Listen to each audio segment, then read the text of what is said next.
Fatal fatu se whaapoponga le rei o talafo le radio Samoa mo le neas whareile. Mai Israelu wa whaia o so whainga Israelu le tu isaute o le panona, ma le whaamatalanga o loo a ngai ia o so whainga i le Hezbollah e tali atuai i a lātou tau ma whainga o loo whaatino e toe whau wane nisi tūlanga i lea whaaitu. O le whaamatalanga ma le vaenga o le puipuinga Israelu wa tā uai o loo tau lai o so whainga i no whanga e te waia o penga e umia le Hezbollah o na o loo ngā lue nei le vaenga lea i le toe wina o na si o manga whaatupu whaalawelave i le tu isautele o le panona. O whaeroe le CNN le tali le presidente o le panona ia ngā yoinga Israelu, wha mai Joseph Aoun, o oso whainga nei waso li ai tū la whono whawa malo, uno loo a awhiai matangata lautele, ma wha malo si ai i lātou e anga i ese mai o lātou whale. Vai mai le presidente o le tele lava o taimi e tau mawhai eile panona ia mauni whiutana inga pi le mōma Israelu o le tele fo i leo taimi e whaatupula ia i ngā yoinga whaasanga taua Israelu ia le panona. Mo wala au se vaenga o le whaalapaptonga o malo o whaatasi le UNIFIL po le United Nations Interim Force i le panona ia Israelu ia tau fia loa o swainga o nolo o lamati ai matangata lau tele. Whai mai o lo tādia le ungo se whonutanga ra kāpeneta Israelu o lo whaia e tusa o le nei mata upu. Mai le atu Filipino o le typhoon o Kaumagi le wā awhiai le atu Filipino wa liputi ai titi mai le au maari liu o le se lau se furufaa ma ua te le so na awhianga i le atunuu. Wa tā ua i lipoti le te tele o lo longa i taulanga i le atu Filipino ma ua tāpunia ma lai wa le ono i le atunuu. O li patia le BBC e sidi e le lua se lau wonus furu wafe fita o loo fesosoani i ngā luenga la vea ai a o wha te tele pea le malolosi o matangi e mai se lava i ngā taifale. O le whaamtaranga me le malo stasi le nei o a whao pito malosi ua a whia i le atunu i le nei tausanga. Ma ua tā ua le tele o whale ua wha le angaina wha pea whale tali malo e mai se o awala. O li poti mai tutonu le atunu o lo tā ua le whaia vave o whonutanga le pāle mia o Vietnam, Pham Minh Chinh, malana kāpeneta e pia wha mautūra tūranga o tau mawha, ma ia mautinoa iei no whanga saunga le mua e a ngai iai, ma ia lava le suawai mama e wha ngā ina. Mo fola le presidente o le atu Filipino, Ferdinand Marcos, le state of emergency, le iei o le atunu i polo inga o wha lave tutupu wha fuasei, ona o a fianga o le a wha malosi. I au se tālia, whai mai e tumu le whai ngā malanga le Virgin Australia, le ana tupu ai le whaalawe le pō na pō au tūrau ele i Brisbane, ma wata ua le 9 News o le awhina sa sawane i le brake system o le tā ofi o le wale le whai ngā malanga VA whāli mawha mai Darwin i Brisbane. Se lau fitu sulwalu le pase se sailunga le waa, ma sa tūrau ele i taina le fitu i le whiawhina nafi, ai a mata sa sawane i ma le awhi. Ta ue li poti na vava na tape le vaenga le tine mu le malai valele, ma a nga isaunga le mu ese ma ye le pasese atoa ma le au waa. O le whaamtalanga ma le company valele, o le solo o siaki e insinia le valele, au le itoe wha awa wina lana au nanga, ma ua whaafetaia fo i le vave o ngā yoinga a le tine mu. Whaamaunia mai le Virgin Australia e le o yeise fetu na inga iana whai ngā malanga i le so, ona o le wha le tonu, ma ua toe fo i le tūranga masani ana whai ngā malanga. Ao iai la so mulimuli le nei mo le saini o le petition, le Pacific Justice Petition, pe ona tau la muai le fionga anae asa anae, manisi tamali i Samoa New Zealand, wali patia le Radio New Zealand le lango ato iai o le pale mia o Samoa i lea wha moe. Wha iloa le a wha o popo talanoanga i le mataupu lea i talanoanga wha le malo. O le petition e pe ona sila fia le totele le amata mai i a Februari, ma lo wala awai le malo New Zealand ia whaatutusa le turanga o iai equal treatment mō tangata malanga ane mai le Pasifika i New Zealand, ma talo sanga i le whaatanga o i lātou ie ulu whale le atunuu, e mauani o lātou visa ta i tolu masina pe atau nu atu, e pei fo i ona whaia i isi tangata malanga, ma i atunuu e ono se fura rangi pe atau nu i Aotearoa. O le pare mio Samoa la aulia le mali toa le watea polata i Val Smith o lo iai pea i New Zealand mo tong fitinga e na ia whaeloa whala wai tele lo na langolango ina o le petition o na e benefiti ai a inga Samoa. Ta ua fo i le ripoti se whaamtaranga le palemia o lo yeile nau nau ta inga e wha awau na tulutuli roa le mata upule nei i tala noanga i le vau malo e lua ma o le aia la ngā fo i le mata upulea i le palemia o New Zealand. Tala muli wa yeile poti wa ta waile mai a whata wina uma o pepa sold out pepa mata mo le whita winga a le toa Samoa ma le kiwis i le aso sa nei sini. Mo le mawina tala fau e mai se lawa le tu isi sifo sini, le tele o tā penanga le au tā pua i eitu umai lua a wale a wha moe. Le sa i lingo le sampini o le Pasifika il wha angatama le laka piliki. Mo niso le atunu ua wha iloa o le naunau tainga e fia wha iloa i tamata alo le toa o lo o te lele lango ma le mulimuri tai o tangata Samoa i sini i a lātou tau mawhainga. O nisi sa whailoa e fia whailoa i le toa Samoa, le tele o le whamoemoenga o le atunu o lo tu wina ia i lātou, ia manu malo i le atalonga.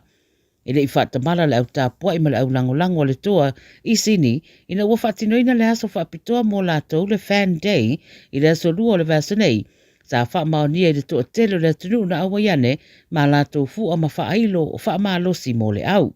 Na mawai fo ilo lātou wa wanoa e whailo iei tamata a alo, ma avela lātou whamanuia mō tau mo whainga i le aso sao mō mua. E iei fo ilata penanga le au mai mō wa fuafua e whaatino i le aso le tālonga, pe o na maita wina i lungo le Facebook, fuafuanga mo le usuino se pese lotu Samoa, a le amtaina le tālonga, ma le whaia o se savali a ngai le no fuanga e whaia i le tālonga, e wha amalusi awa tiri ai i le awa le atunu. Tala ia le Radio Samoa mo lau whaafunga mai le nei fo yaso, manuia tele le whae unga le yaso e me se fo le wha moe o le awa Samoa, le toa Samoa, soifu. Ua na o le Radio Samoa se furulima iwa toru a mo, e tautuaina o e ilangu ngana fitu aso le vai yaso. It's tough when roaming dogs don't get claimed by their owners. Often they're unregistered, so we have no way to reach them. He doesn't deserve it. He just wants to go home. He never should have been allowed out on his own. If you own a dog, make sure it doesn't roam and make sure it's registered. For you, your dog and your neighbours. A message from Auckland Council. Tāmaki Tūriki, Altogether Auckland. Major weather events have created significant challenges for Auckland, while game-changing transport projects have created massive opportunities. It's time the plan for the city caught up. We need to better protect people and property, enabling more homes where it makes sense, where Aucklanders can walk to the shops, catch the train, or live closer to work. To learn more, visit AK Have Your Say Auckland's Future Housing Plan. Submissions are now open. Brought to you by Auckland Council. Tāmaki Tūriki, Altogether Auckland. Beta Drive Doctors i le taulanga whaatau i mangele, whaapea manrua. Mo le vaenga o so ngase pe amana o mia. E whaatino e fo i matupui pui o le whana witi, o tupui pui la COVID is furiva, mo i lātou es fuluan tausanga malunga atu. Whaapea matupui pui o le fulu. Pala au telefoni, 255 25 iwavalu. Mo so wanoe whaatino ai nei au nanga. O fisa fo mai i mangele i taftafane o le McDonald. A manrewa i taftafane o le Falitusi po le Public Library. Beta Drive Doctors Clinics. O mana o mie o e pose i sialo a inga se fisoso ani tau fe malanga inga mo New Zealand. Imata au pue peo le vaita mai no whanau po ngaluenga. A whaia lau tali o le ioi, wala au loa Ken Fernieho o le Fern Immigration Services. E iaila na laisene, ma o silia ma le se funu lima tau sanga hola na tau tua. E toa tele tangata o fisoso ani iai Ken, imata upu tau fe malanga inga. E awhia imata upu na o atu le tribunal, ma apili le minister. Tanga iana e le Facebook, ma le upenga te whailangi i molimau. Mo nisi whamtalanga, wala au mai le Fern Immigration Services. O luatasi, tasi lima tasi, o lima. When you shake up, I bring you Samoa. Lua mai, washishi mai. Radio Samoa, Radio Samoa, Radio Samoa. Tasili mai, batulu. Radio Samoa.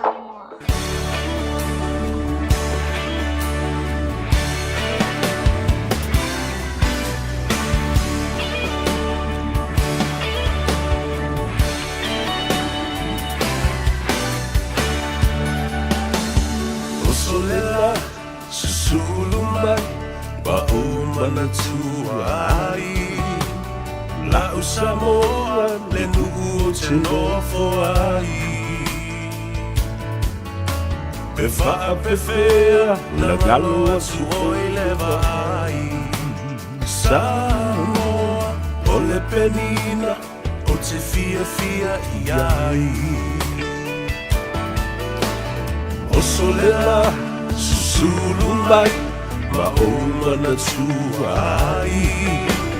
Lau Samoa, le nuku o te lofo ai. Pe wha pe whea, na ngalo atu o I le vai. Samoa, o le penina, o te fia I ai. Hangi mai se matani, se momoli atu ai. Lo ua lo fai la Samoa atalasi. Hangi mai se matani, se momoli atu ai. Lo ua lo fai la Samoa atalasi. Ea, soifua manuia le tunu pele I le aganga I le nei fo I asunga fua ua tātou waunia mai. Le aso se fulu le nei o le masina alona se fulu ma le tas. Novema lua afe lua se fulu ma le lima. Mawhitai I le atua. Ua maua fo I le nei lao le nei ua ia whaia mo I tātou. Ua tātou toe lau lua fesina whai ai ma whailoa I luma o le atua. Luma fo I o le nuu I pu e o manu ai le opu e o mala. Whaftai le tua sa o whaala li lei. E lo alofa tau buli pēr I le atunu. Ia po whea lava le tafo le lalolangi o lo o whaafonga mai eva mai ai I lunga le tātou por kalame le api o fōringa whapea fo I upenga ta whailangi the YouTube channel. Ia po le lava le fola. Whatever platform you're using of the social media, wherever part of the world that you are connecting from. Whaatalo whātu le a taua savea.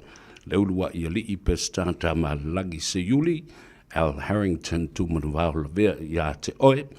Ia e mwise o lo a inga. A moe o lo manuia lau ngā ruenga. Lau a tinai. Po o le fale. Po o fafo. Le ngā tai fale. Ia po o le vātetea.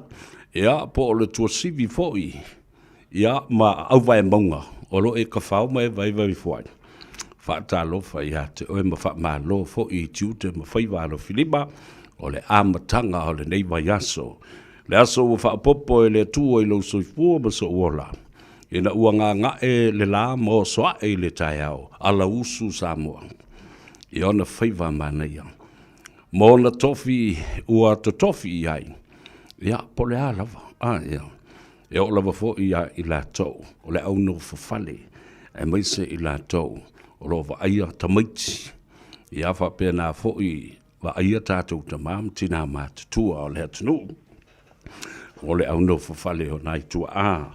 Mātutua tu a sina. Ma oto malawa fa pena fo I fale o tangata mātutua. Ia maise fo I o maota ngase. O lo o fa tau to li ai. Ta oto atu pa ia o Samoa, I sa, ma whainga tā, ma ona tūlanga wha lupe, ua māsari ai le atunu, ia ai tauia I na saua I le vā. Wha atulou I pa ia ma mamalu wha le malo, wha atulou fo I pa ia ma mamalu wha le atunu. Wai atu le awhiwhio I tama ma inga, o tama ma ainga fo I ma latu tama. Ia ai tainane le usonga tu mua mapule, o I tu au malantaua ainga le tai ma le waa o fonti. O tama le manua tele ma to o le fale ula. Ia e maise foi, o le tāpua inga mamalu. Ia sua ma mai whanua, fō mai tūlangi, sa ole ma le lau mu, a lau niu na sa e lua. Ia whapea foi, whatui o le motu. Le nofua maupu, le la au na mutasi, ia ma le fale anga fulu. Ia ai te nane fo I to o le fale ula. Le fale eitu, ma le fale tau tangata. Mai le malai tele se ia pa ia fili mapule tu.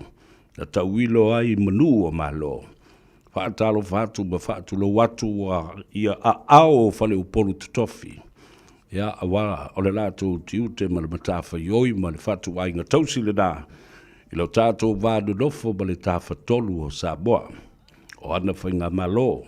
Wāpo ia ma mamalu whaale malo, whaale anga nuu ia mawalunga se vi ingo le tua. A wā le pai sida o le ngā luenga pa ia.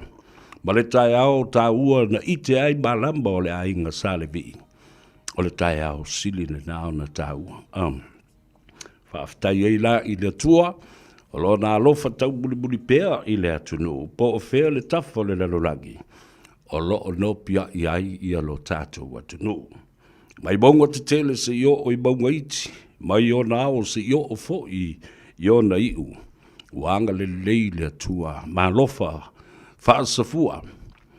I loutou pa ia mawalunga, mai loutou soifua ngalue, le soifua tautua, le soifua au auna, ai meise, le tautua ole, ai tau malele mai atunu umamao.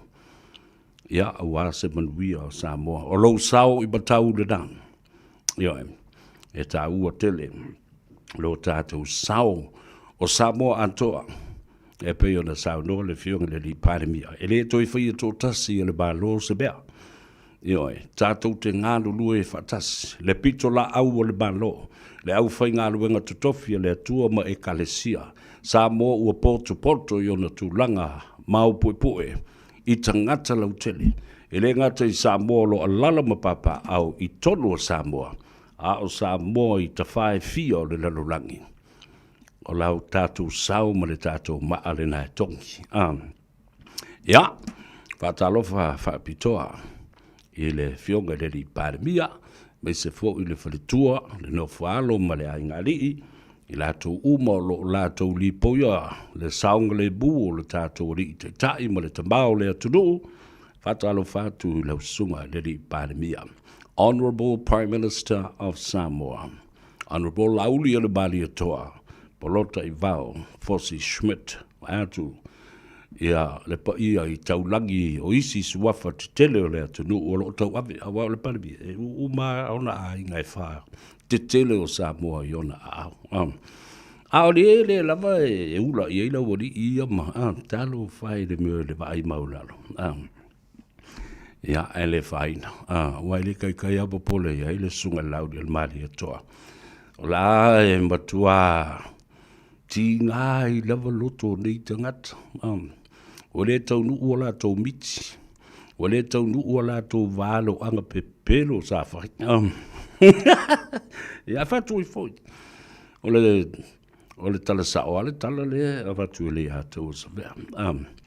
Whatalo whai a te oe pe a whai o le teipi buambua le dei. Wa e tau ai fwai le polokalame. Ma e vava ai ma sila mai, ma e whafonga mai, po whea le i tū o le lalolangi, ma le i tū langi, a lea so ma le taimi. Whatalo whatu i a te oe, whamboe moe o lo manuia oe ma la lau a inga, o lau watinae, ia po whea lawa fhoi se pū se avi i o e lafi ane ai, i lea tafa ma lea tafa o le lalolangi. Ai a whai o e mana tua le mena e sauai, ia whai ngofia fhoi na e mana tua, pe wha whia na e toi fhoi ai. Nei ngalo lo ainga. Aua lava nei ngalo ia te. E whakwe pule a oe pe o le pe wha ngalo pe le ai nao le o fautu atu ma wha pena atu. Remember where you came there. Where you came from, because if you were lost, you know exactly where to go back to. Ainga. Tangata malona whasi no manga. Ia malona si o manga. Le mawhai ona e se leala, ona e le lola i le be te anga i ei. Pe ha whai e te loa tōlu ale mea, nai sauai. Ia na, whatarofa la i lea, ma whawhiloa i a te oi lo lato i le taima le lato i le ea. Le lato i le ala. Ia, a whio mai, ma lolo malanga venuia, a lo foi. Ia, le whatotoa, ma le lava papale a wa, o tō te leonisi. Nei se fato a se te muamole o ki e lunga se valele. Nga lili a mai o ma wha maule fusi pa o pipi i le skanga kala yung au kawhai le masadian. Tau nu umai malmaluia i au ki lani nei po whele atu nu una e malanga mai ai. Wha moe. O le whainga malanga e o mai se mea fia. Te aso whanau, ia po se whaipoiponga, ia po se aso e whamanatu, ia po nisi lava mea. le whau unga o le whanau mai a onga, University, ma tata ese. Ma nisi aso whailonga ina e maua li fifia. A wala tō tele o tātou, whato a whei loa i lawa. Ia, pe a whai o le wala upa ia le tua, ma le usu ia o le whono. Ia, whapena fui le tu ua o le malo. Ia, o te tatalo e le o ni tua inga whei loa inga. Ia, whapena o le a whei loa iai. Ia o tātou, a inga mō tātou tangata. Ai o le tatalo, ia, lo whangia a whai o le tūlanga le nā. Ia, wha maise ma wha mawhana whana. Le nganga pa ia o le tātou tapa au siri le langi. Na o ia e ma whai ona ave e sea ti ngā ma mawhatianga. Ia ona o le malanga le maliu ma le oti, o le pule whaito tasi o le tua. Tātou te o ma ia, a tātou te le lopo o le ale te mi e tae le longo ma tongi le fualo sai, lau whakawhaka. Ia e whaftai le tua.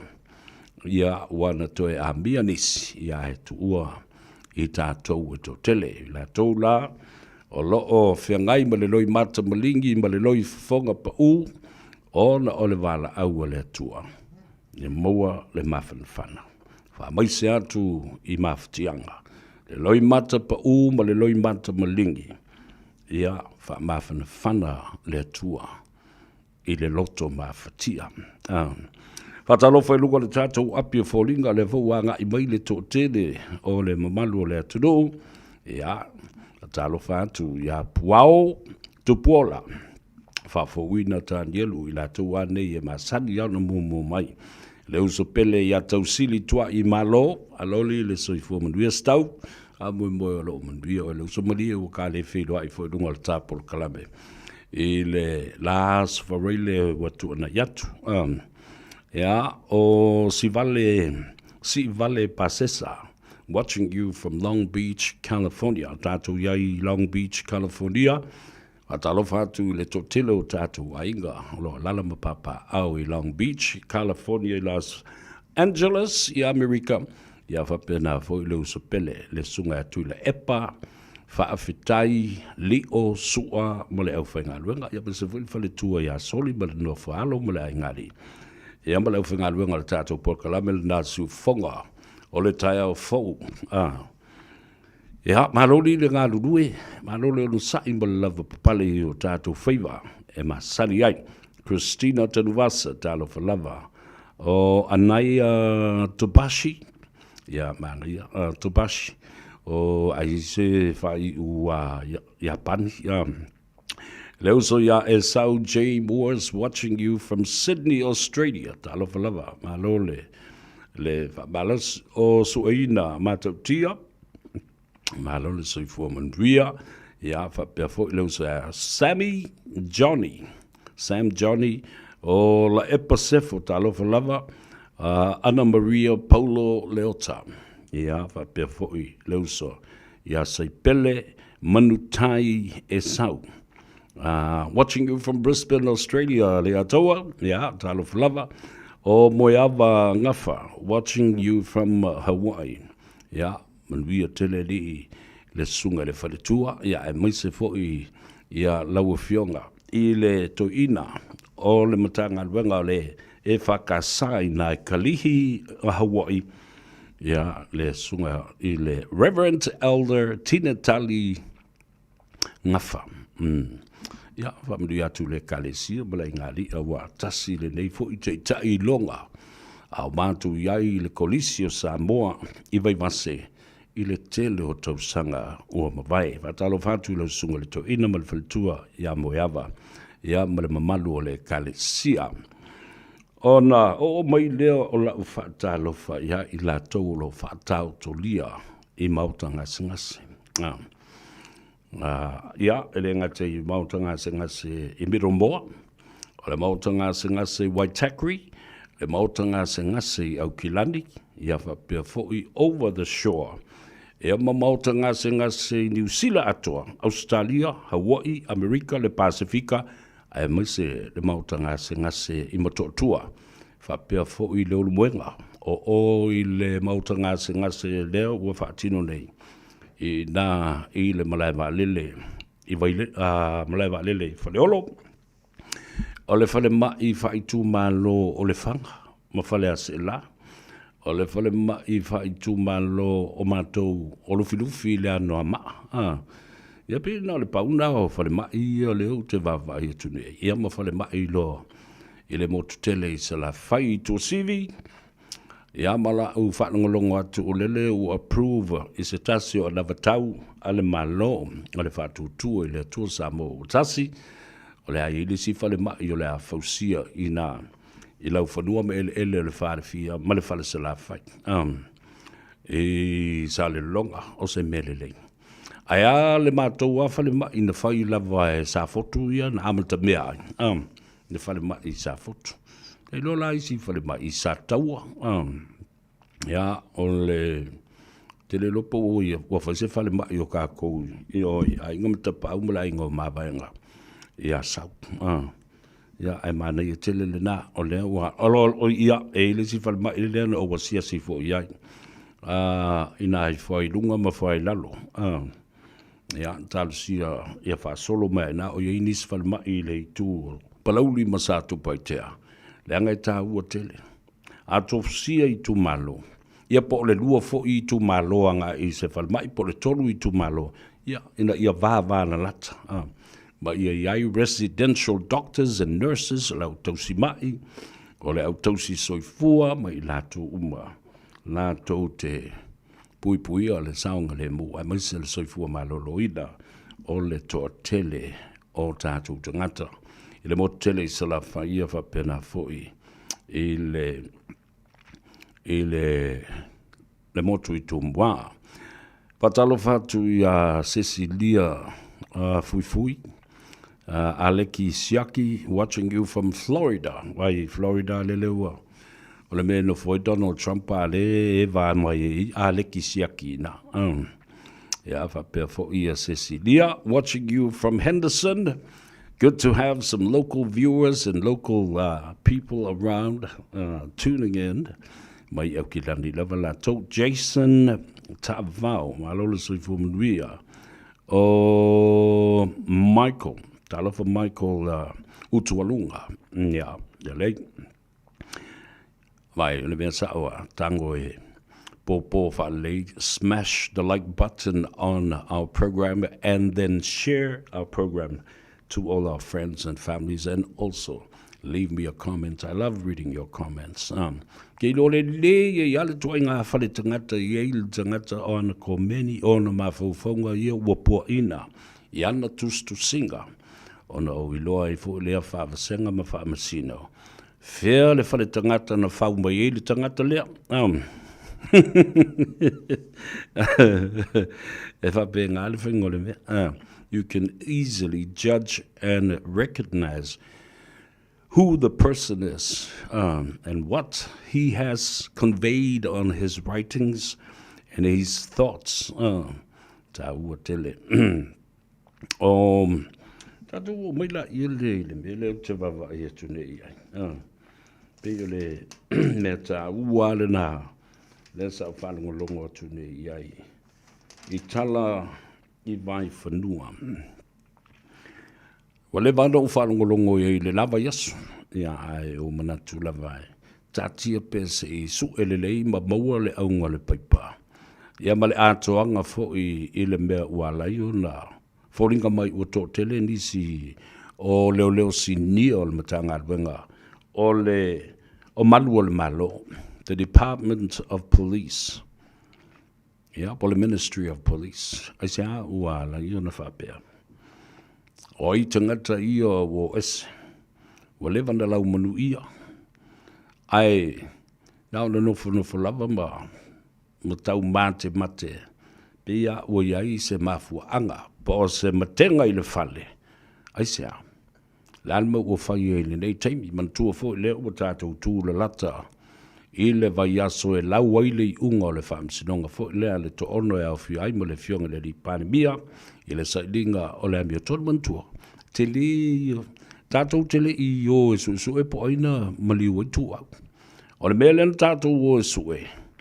Po ai tangata na whawhau ina. Ia nei tu o inga. A oi ni tangata na lato mimilo ina.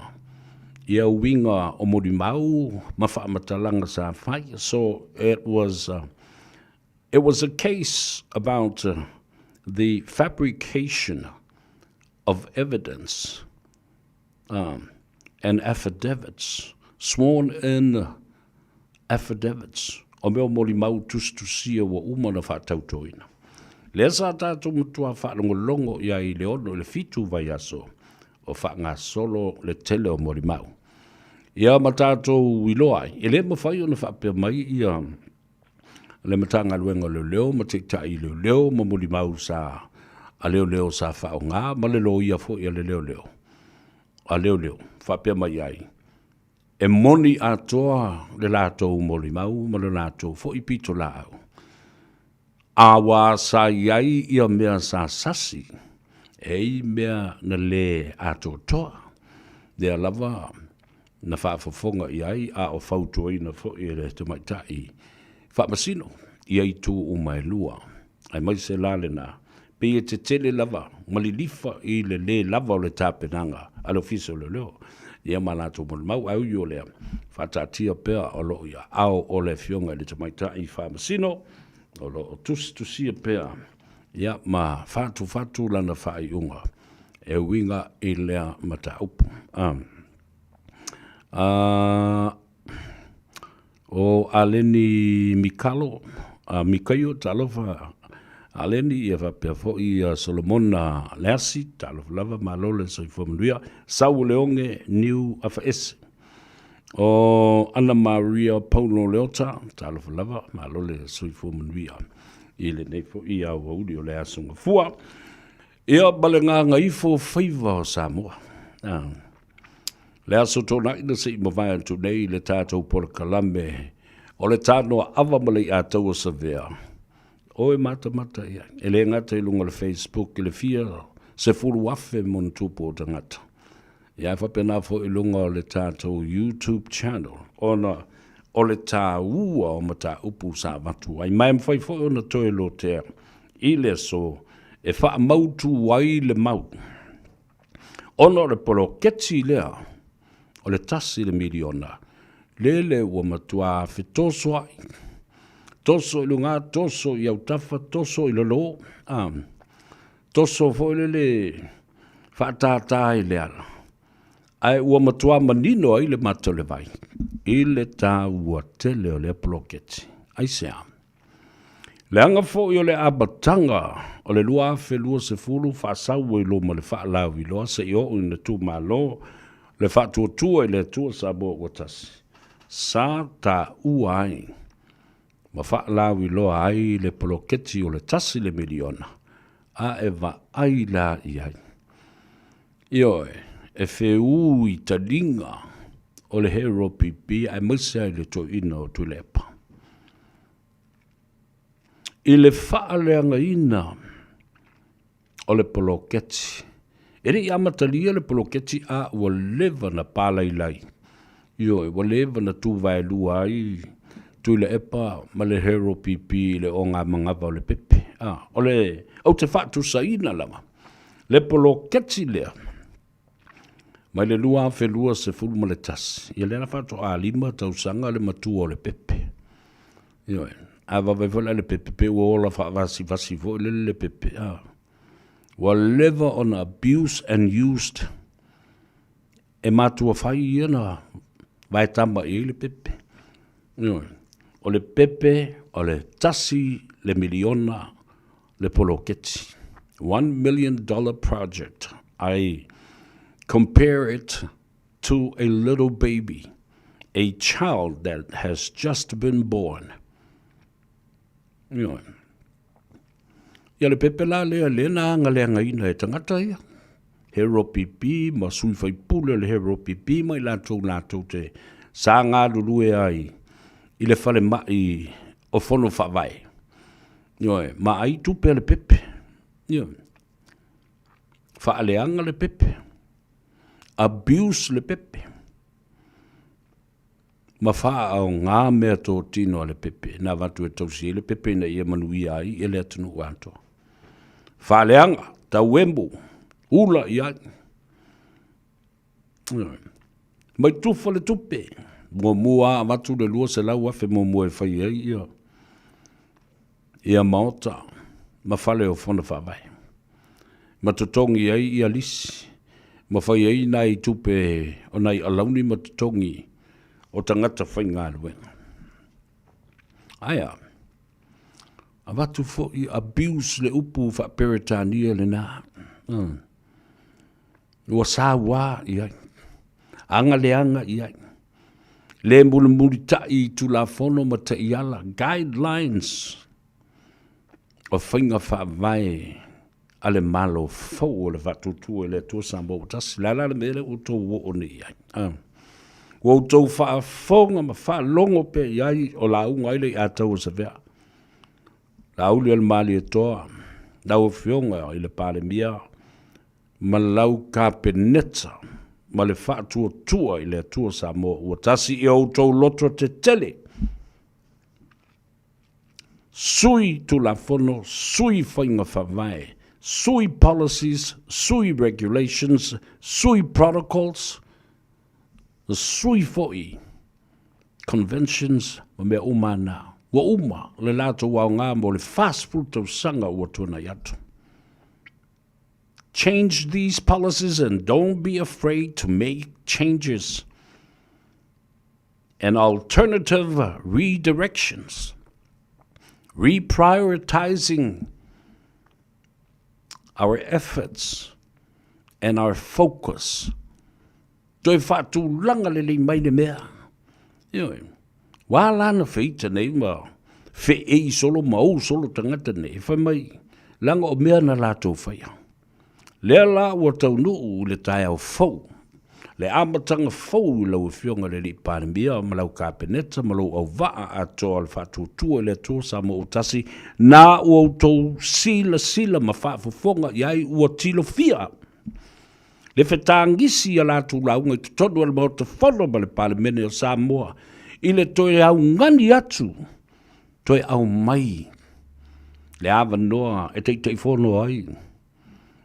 Ia le sui whaipule o le tumalo. Aua, mai mau le taimi. Nāle me o toi whtangisi ai nei. Why and what now?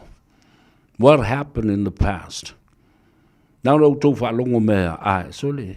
O lo vivi i mai e isi ma lo I whafo. Ma whala aputonga mai whafo.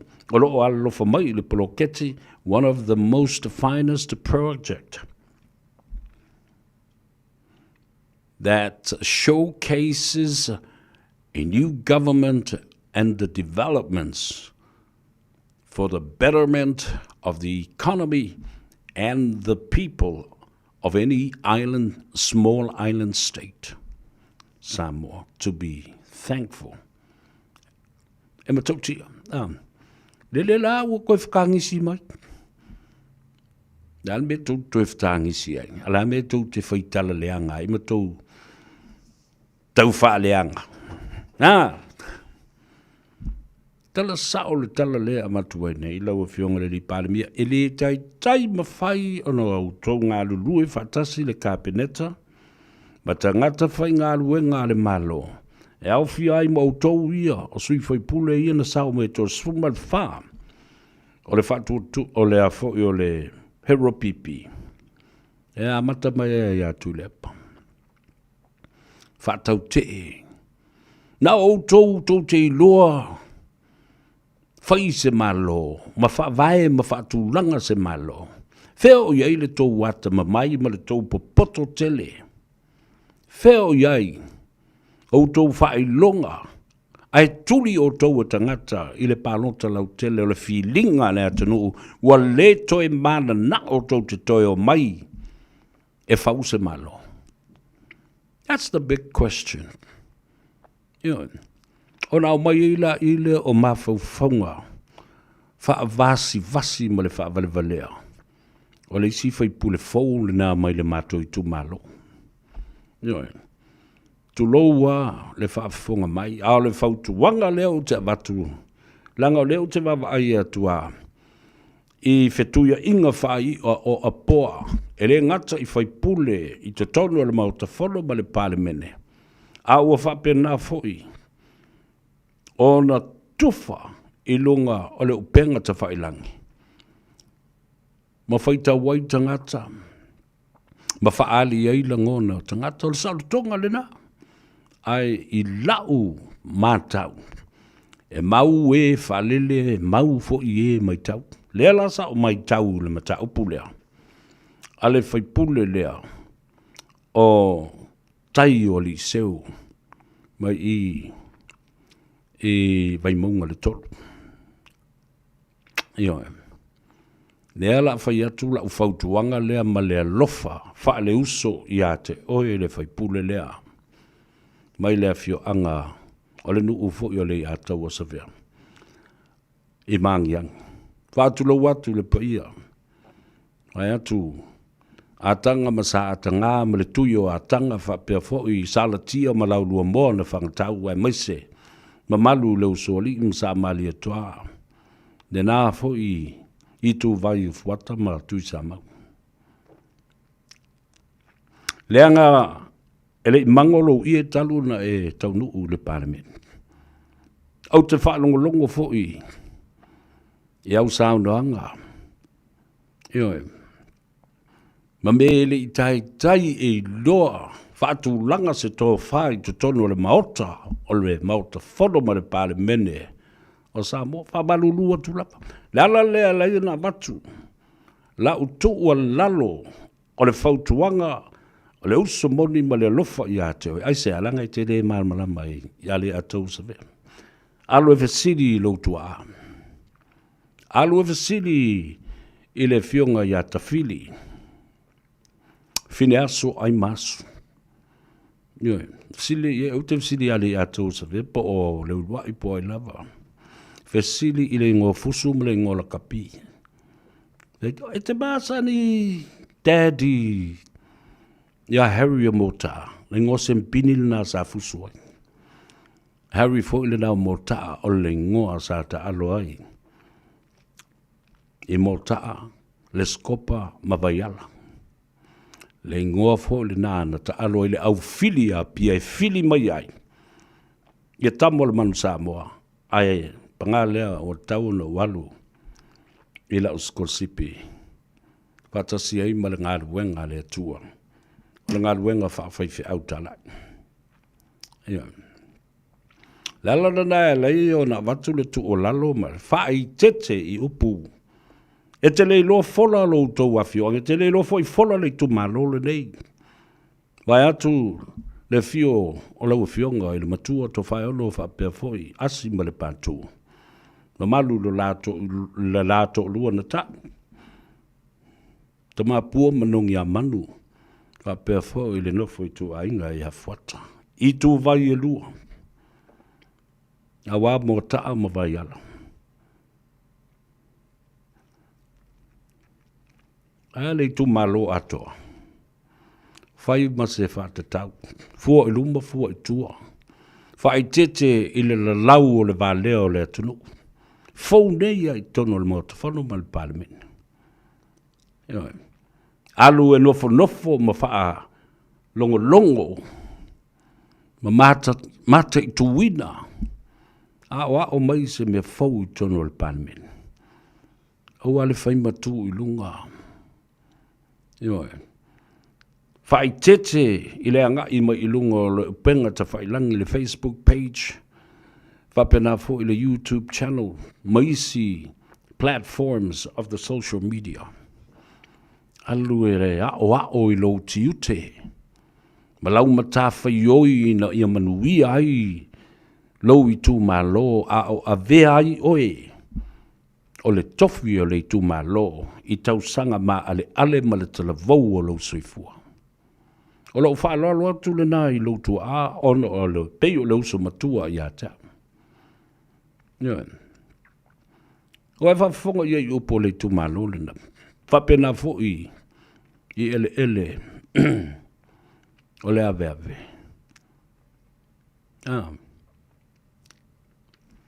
Asi tu I atanga, ma le tu I o atanga, ma le ainga sa atanga.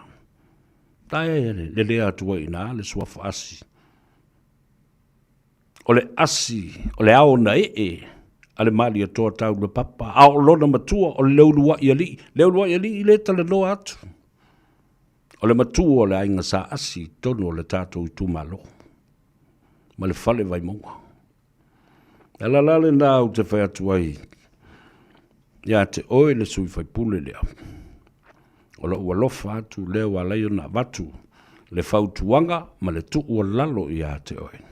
Whai te i upu e la lafo, a wa o lo tiute o le fai pule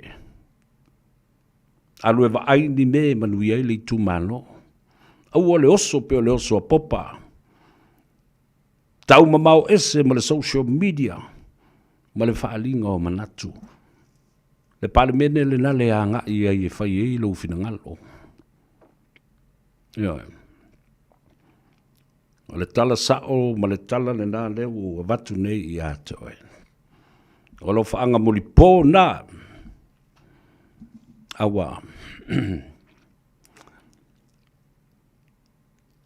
alo sa ili lo tau ka whitai ua e sao mai le whainga panota ai e le whaingo fie pēr whai o le winga le nā o mea nā o mea tamaiti e le o toi tamaititi lau whautanga ma lau whaato whala inga pēr whaalongo mai i le whautuanga o le alofa ma le tu o lalo le avatu whaale uso po o oe foi o le uso la ititi a teo le anga o loutua le fionga ya tafili fini aso ai masu o le uo pele ya teo pei o se uso matua ya teo le ala le nao le avatu oe le tu o lalo whapena ai maise tasi ala wa ai e te le maan malama le fola ina ma le pui puinga o se vata puia ma le vata ngata ma le tātou vānu nofo whetau sia i eile tā whetolu o mo ta awa yala mangyang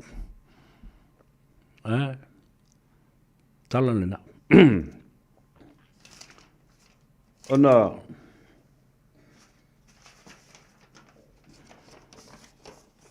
ona o mai lea o la utala noa i le mata upule na e wha umatuai pēr whaafonga le lei mai ia le sunga ia. Ia tai o li seu.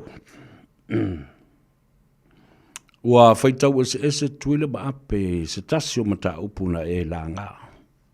Nā whau la o tali mai iai ia le fionga le minsta ia wha uowo.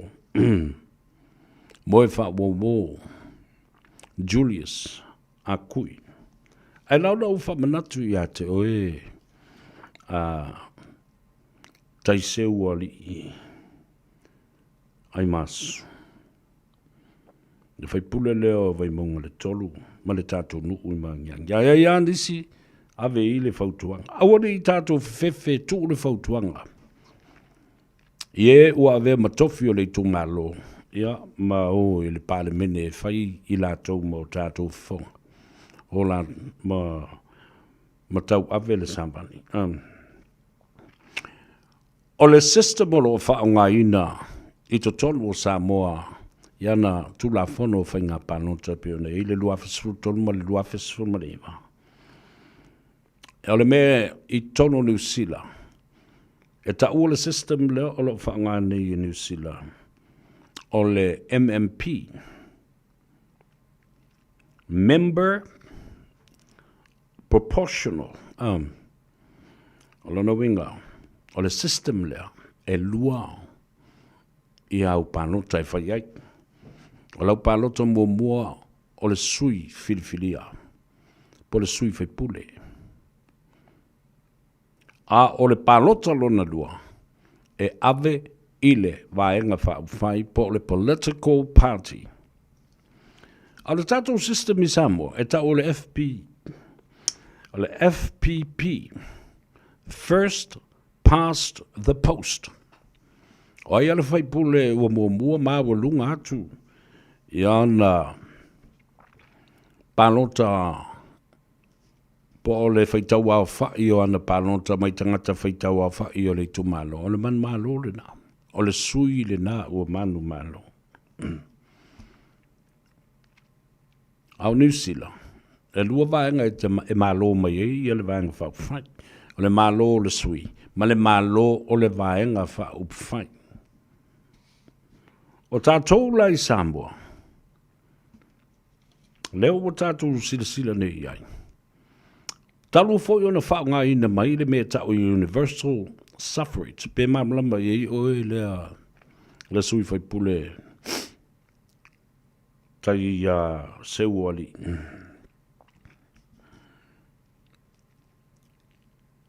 A whawhonga lai ai. Wa leo e sau no mai. Ele i pānota atoa ia le 5% o Samoa. E langolango ina ia le whātuatua i le atua Samoa o tas. Lana e o mai o fwoi mawhai numera al 12% e ale fast i le 12 ma le 12 fwoi ale hero pipi.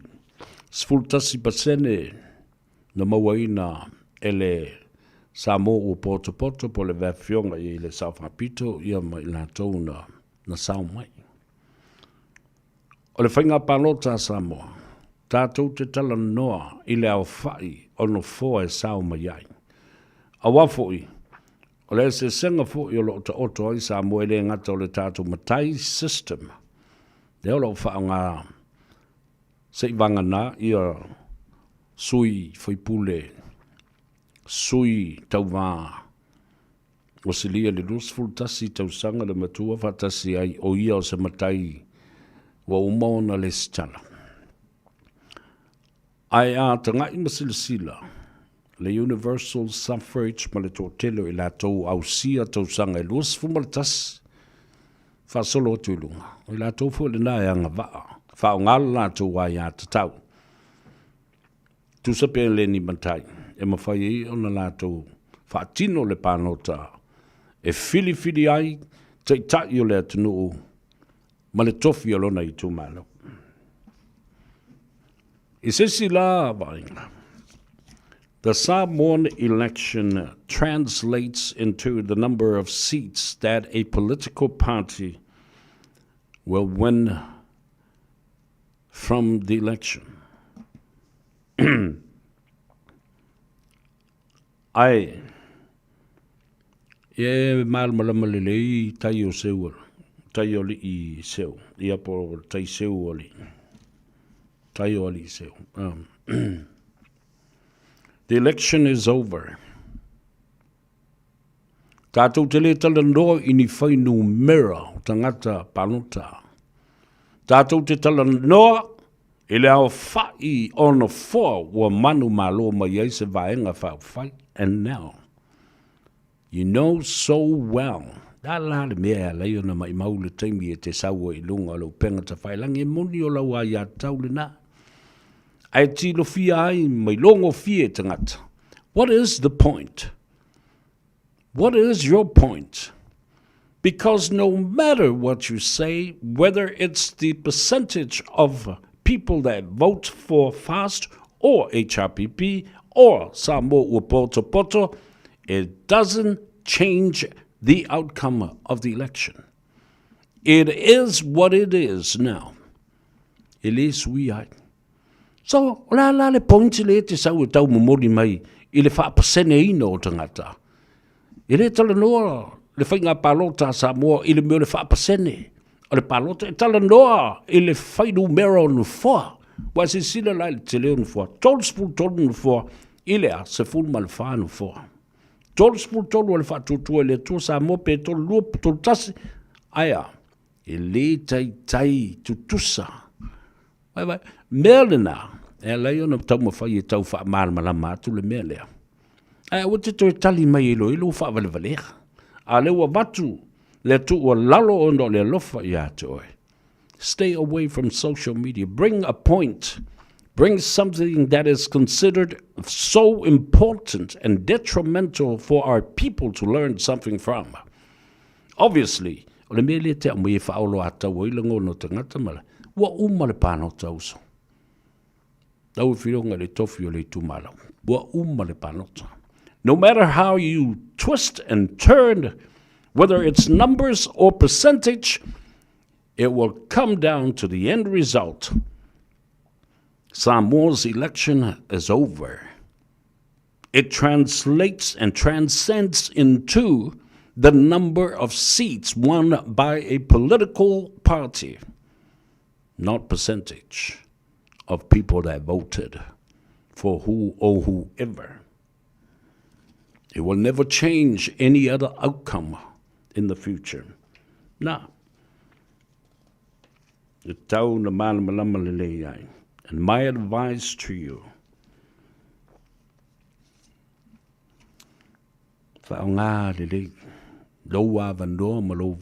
learn something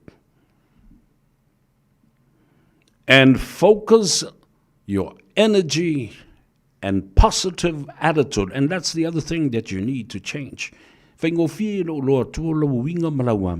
Your attitude.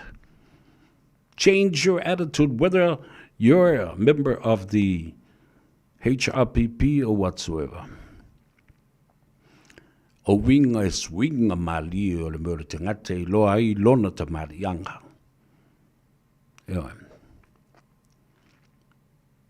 Grow within the limits of your strengths. Ola I to tonu o le si manga o le tapulaa o lo malu si anga. E te loa i o tua oina. Na i lo la ia lea. E mawhai o na e ola. I le si manga lea. E au noa ma lea a fianga o oe. Ia matala tangata e la lafo fo ia te oe.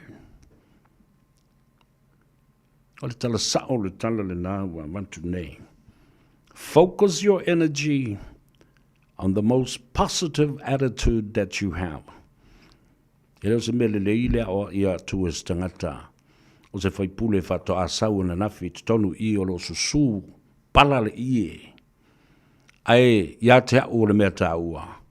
Take this as an advice of love, ma le tu o lalo le lofa.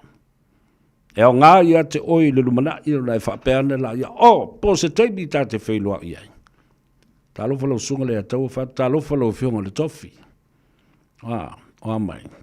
O na e nofa ala ia le mai mawhau le tā ua tele. O le whau tuanga o le alofa lea ua avatu e lo uso. Ia e fial fue talanoa iei. Ia ta fili. O le wopele e pei o se uso matua ia tau le alana. Leo a layo na matul tu alalo. Ma le alofa tele la wafionga ma ia manuia o Faiva. Sanga iande ai o le tai. Toe tau whaatu langa ai ma toe whaatu nutonu. Ia le tau mua o lo sāfo lau. Aua ni sātia, ma whātia I wholonga. Ia. Mai o le whai lau te whai atu ai I atoi. Wai whawhonga mai I le tūlanga lo iai le teita inga lau tō pāti. Aua ne I lima teita ina lau a whionga I le tofi I le tū malo. I mea leanga I e whai I le tō ina lea. Tua inga. Mātanga. Whaaleanga tu lea mea, whaaleanga ne lea mea, because he knows his time is looming. And it's coming to get him. Wala toi kea, po ani me toi to toi. Ni toi sangone le muli o le ola. Doesn't care. He doesn't want to leave anything for anybody at all. Nothing for his legacy. What has he got to leave with HRPP and the rest of them?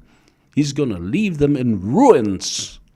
Reckless behavior.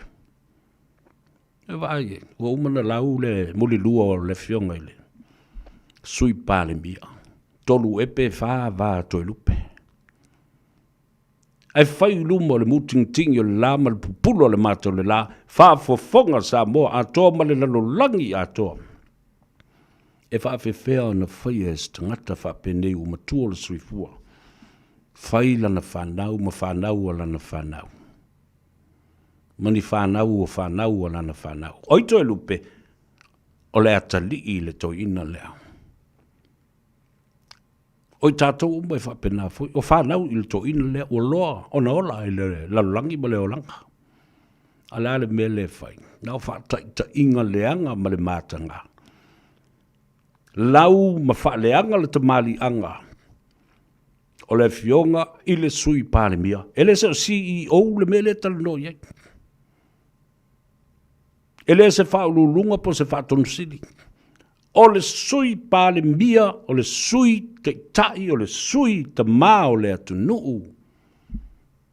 Ai whai i ai le la fonga lea. Tu wai ua muli lua. Au le asana tilo ma le vai ma mao. I le whaalongo longo mai, i le whale tua pele ma le toa lua pele o le fionga. A whafonga mai lau fionga le pandemia. Lau fionga le fonga fitalai. O mea nei te taua na amantu te tonu. O te tonu o le palemene ma whafo mai o le palemene.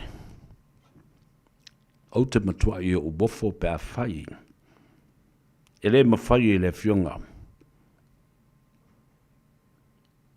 I le sui palemia.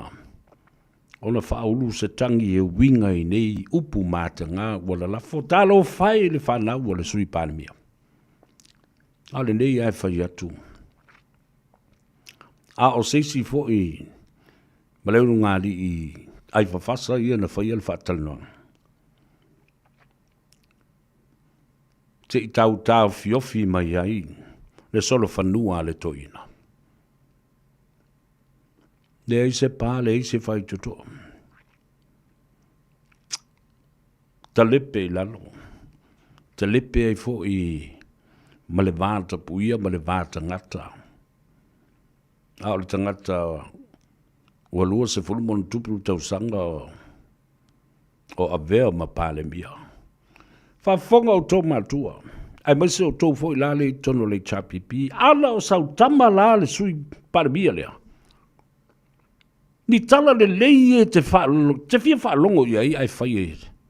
E se toi ina whapea o lo tai mo i ini au mata papula i whaloa selu i tua le ulu saulo ma le tala e mātanga. Whaaleanga tangata. A lea la e tō whau i whapea. O se me matuati ngā ma whaanono ai le loto. Ano so uso, so tamaa. O la tu oi lava whapea nei. E whai le mi ngau ma le mawhau. Wale ngata i tono al palemene. Whawhewhe le sui palemia. Mai koe kau kala mai loa. Ngai wawai la ia leo. La ua kuloa mea leanga uma ia. Ke ki ngai ngai. Why? Why is such a behavior despicable like this is continued to be acknowledged and accepted within the members of Parliament House? Why? Ai sea ea wa lei una tu fau whapenei. Ma pe e fo ringa mai ai e fua au matalia ina nei tu ainga la fonga ma nei u to ainga ambionga.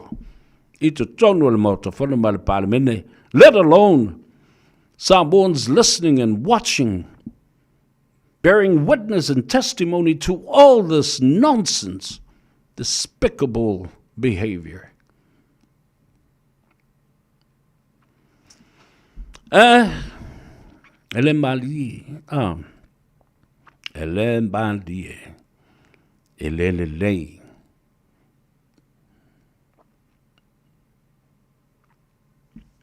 Ele nala ta ua tele le mele o tala noa tuai. O leo o whami nute o te aile tu lai lima. O la tātou o se vaia tātou tala ia i vai whanua langai ta taulawa o no tau whafonga iai. Ia e mese fo i o tātou tala mai au se tālia. Ia ma le Pasifika male lalo langi atoa. Iau si mai le whafonga. Tala ua tāpena ina le sui le Radio Samoa Sydney, Australia. Le wharetua ia Miriama po Maure Alalatoa.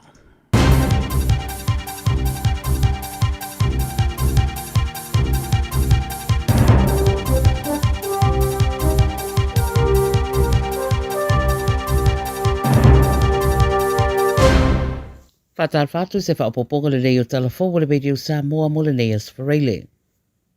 Mai Israelu wa whaia o so whainga Israelu rei tu i saute o le panona, ma le whaamatalanga o loo a ngai ia o so whainga i le Hezbollah e tali atuai i a lātou tau ma whainga o loo whaatino e toe whau wane nisi tūlanga i lea whaitu. O le whaamatalanga ma le vāenga o le puipuinga Israelu wa tā uai o loo tau lai o so whainga i no whuanga e te waia o penga e umia le Hezbollah. Atu e nei le vāenga lea.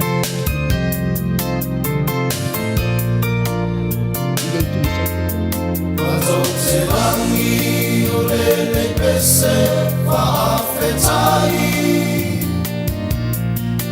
I fuafuanga ale malo wai ai I nai usawa mamai matino mai mai I fesoso nia malo mai fafo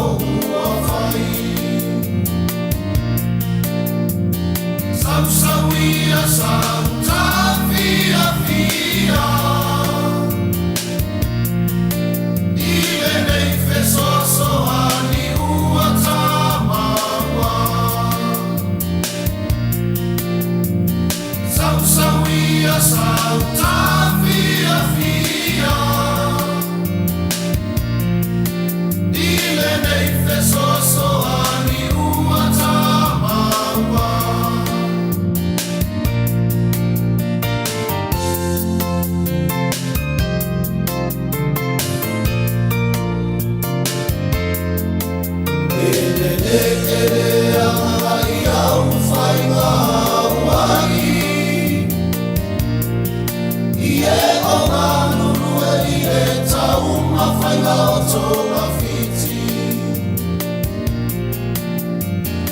Ua ele whaatamala o na whai Si o umalo Samoa I mai mai Samsawia Santa Via Via Ile nei fesoso ani uatamawa Samsawia Santa Via Via Ile nei fesoso ani uatamawa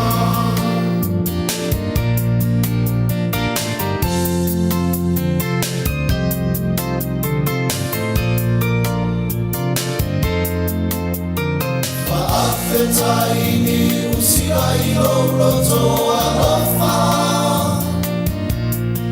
Ma etalia via via na yo matomo oma O tala andera e ai ai ai Ile te oma I ua malo ai Samsawia Santa Via Via Ile nei fesoso ani uatamawa Samsawia Santa Via Via Ile nei fesoso ani uatamawa Samsawia Santa Via Via Ile nei fesoso ani uatamawa E ala da, le au whai pese a tupua ma le au manga mai le ainga sa whendu I vau I le atu whale a lili le nei fo I a wauli o le aso ngafua. Ea, ua tāwalunga I ei Faiva o le atu lu ua sifulu minute o le ua te ai nei I le tu la elima. Ua le maua se tātou awanoa efeso tai ai I a wafo se tātou li poti mai le tamai tai a ati mai le whane ta vale o le Henderson Cars. Ya au yo lea. Ia, mantua whantua tapuni le nā tō whare tā wale le tāo le i tū lai ono i le awhia whidei, le lotoa le nā i le salau i wasfuma le whā, Cavendish Drive i Papa Toitoi Manukau. Ia, ai tau lava i le tū lai sfuma le tasi i le pōa nā nei. Ia, olo te tala pēr le lātou leina, ma le leina o whesota inga i lunga o le tātou apia fōlinga. Henderson Cars Facebook page. Ia ma le nātou telefoni le se tongi o walusalau fitu tasi tasi. Ia le nā tāua, o tūla lata fo o lai ia lātou whaalawi loa fo lea. O le tangata e whaataulan ta wale maua malan ticket e malanga i Samoa matoi fo i mai. I le kirisimasi male tausanga fau. One thing that I'm so not sure of is because se melini ultimatoi o foi. Wa uma le whainga pālota. A o lea lava e manatu tangata e a, e moi le po, ai alai fo le tai au, whapea lato o lai tū mālo lava. In their dreams, nai manatu lava iei. Vai, o le mea moni, o le tālonga le nei, o le fusu ma le mea le lakapi. A whainga e kokolo, ma e whaia ina ma e malolo, i se tālonga no whai. Ona e toi alula ia le toi sui maila wala fusu. To lengi fo ina ia matua lava lau manava. Ele le ilo ma fau e whaava soa ai lau wala fusu. Techniques. Awa alelei lau manava. Le leilo ma fau le technique e mwhai ona whaato i lalo le stangata. Ai a whai la e te whaia ina. Ai te alu e te toi saua ma la wala fusu ale. Saua koe ka eo mako e koko ma la unku. Io. A whai alo mea lea. Le ala la le nā o te whai atua ia uia. Ia u tāpenanga le nā vai tau. Ai e losa bea whapene e tulai. Mea langa o te li whai ina whapea. Io. Ai o te alu te tāpena mai. Toi sui vai fwoi le ala fusu e pingi ma seiskangaka. O le mea le ma whai ona anga i ai le la ngona ma le malosi ato o totoe i atu le epa mlei chapipi whaise. Awa o te lo le ia le toi fwoi mai. Mai ai longa fwoi e uma le le lima tausanga. Wa vai wa le la vale toina. Wa le van tau na tongi le solo i lua felus fumaltas. Focus on a comeback. Alal me le fai. O le alava e mai o i meo whaamsinonga. E le toi ma fai e whaamsinonga nei on toi fai ni mea iai. Le wali o mamao atu. O i loa mamao atu le mea le a o iai. Mai ele o se tala fia mo o tau. You're banking on that the courts, the judiciary will do something to make Laoli guilty and that you guys can come back in and hold the reins and lead Samoa again. I'm telling you, you will never be there again. O e tā pena. O e tā pena. Mo le isi whainga palota. O le mea nai loa i le meo le alo lofa. And being true to the practical foundation and why HRPP was founded. Because we were all there. We were all parts of our parents were there. There was no other political party in Samoa in the last 40 odd years. Leale me o tupu. Wa ese le finangalo le tua. Wa fatula i le tua nisi tama whanau o le atunu. E a vea mateitai. I le pisi nisi ma le kampani o ta ngata soifua tawa o whai o Samoa. O le alale me o tupu. O le kampani o ta ngata. O e sa iai le fase fulmon tupu tausanga o iai. Ua tuli Awa o tangata o lo iai le pule. O i le pule, who are the bosses? It's the people. O le pule o lo o i limo tangata. Nā le mea ua tupu, ua tuli e le pule. Tuli e tangata. Get out. We now have a new boss. E o tātou la o le whainga malole o maitonu o tangata whainga luenga. O la auli o le tangata whainga luenga e whamai ia la auli o ia ua na o se tāvini e whai au o Samoa. Tō wawawa ai iai le mea o tuu iai e la auli. Ale mali e toa, ale fionga le pānamia. Malana whainga malo. I le maua la lo te le o le whaatusaina. Mo pei lava o le talafo i le masana le whai lauli. Ngata mai i le aonga sasina primary, sasina high school, sasina college. Le apa whawhano ma le solo whawhango ma le valusanga. Awhi e tangata popoto ia na o mai nei. Ia e tangata popoto whai i longa. Lo ia ma fo mai ma doctors, professors ma uma. E mātanga. E no nofo mai leisi ni pito. Ai tu watu tama vale na to tofi e Samoa. E mo ia vale. Ai na to tofi e Samoa ma le tu mai no nofo mai o fa mas yasi ai. Alogo le upuna. Upuna e te tau na matua tilo fie i tonu o tau loto mafatu maati. Ona ola ia lea e toi tā pena mai le si whainga panoto le lua whetolu sifuru. O ina e loa ai le to tangata. Male mana o ngā moni na ia toi o mai e whatu lai le pati e toi tu lai mai. That's a long time. Another 5 years, many of you will never come back.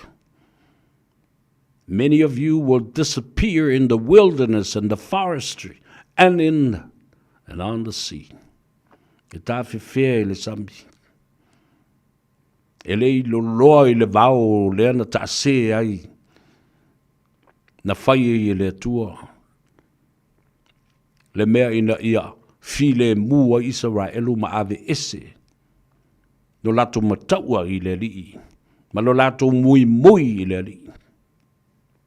Me tasi lau le tula fono sili ona tele ia Israelu le teimile na mai sa ino sia i le lii. Le winga le mea le tangata. People's attitude and personalities is murmur. Whalonga le upulna. Murmur. Toi titia tutusa le spelanga le murmur. Ma le upu Samoa e tau le mui. Murmur i le whapertania. M-U-R. O le winga le upu o le mui. Ai a si pela wha Samoa. Mo ui, mui. Titi atu tusa le spelanga wha peritania, ma le winga le upu, ma le spelaina wha palangi, o wha Samoa. O le mea na ino iai leli. O le au tau mui, ma le au tau lama, ma le au whawhau. E whao oni mea le anga, isto ino mose marona. O le mea le na a u whaitau isi pera wheta malava. O le tuspa ia. E te tailo loto i le alofa ia mose. Le tangata toa, e uina le iwa ai le nuupa ia, ma tau nuu iai. I le nuupa ia ena, whaatilo ia i le atua.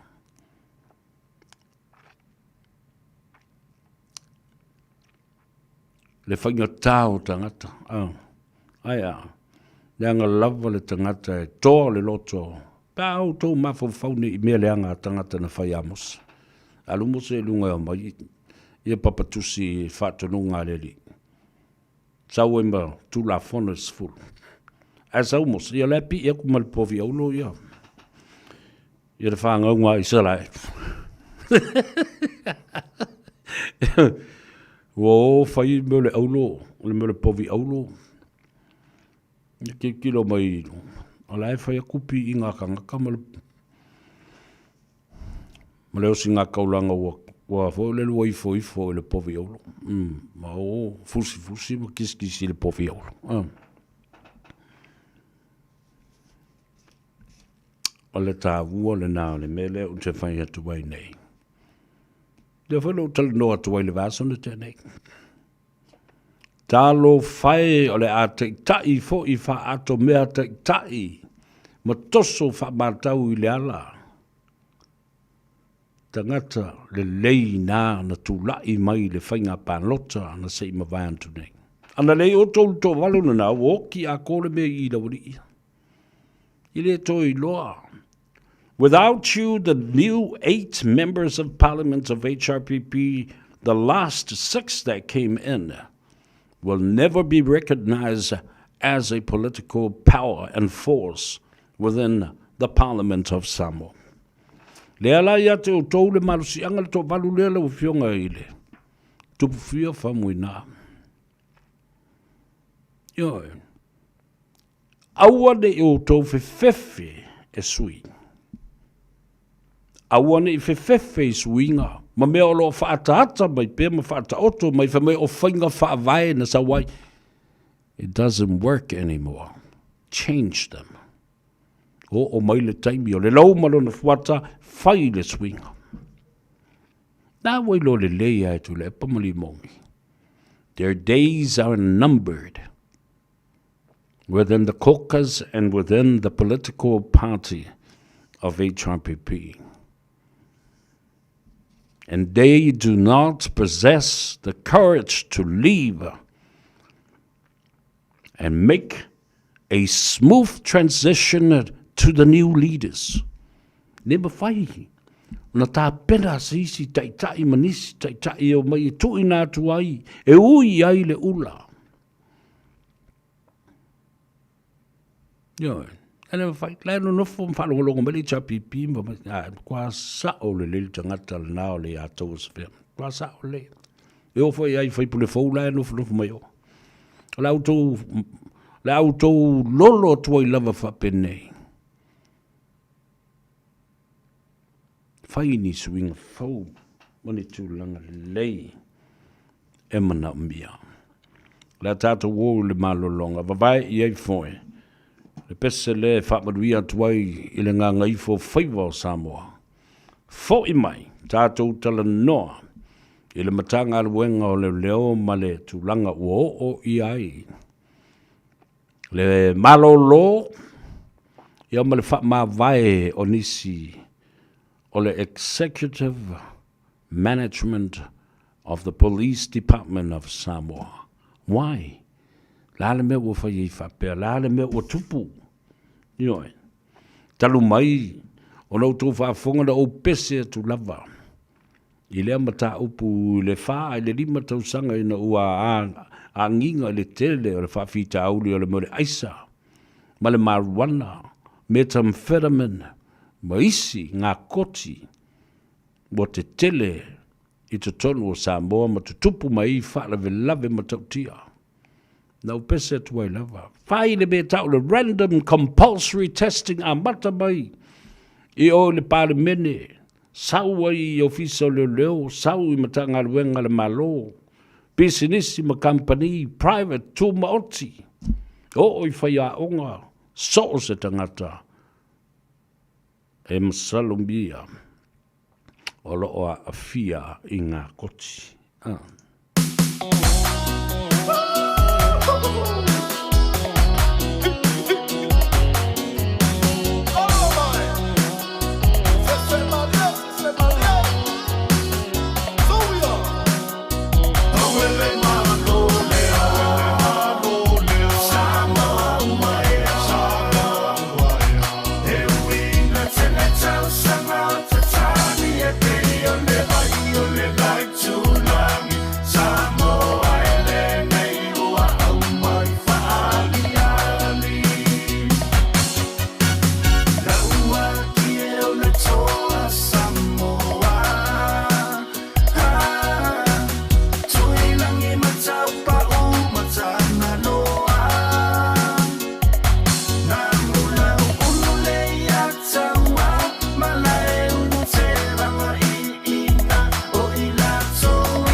E ole nā le pese o le mau o pule, o le lauaki o le toa o Samoa.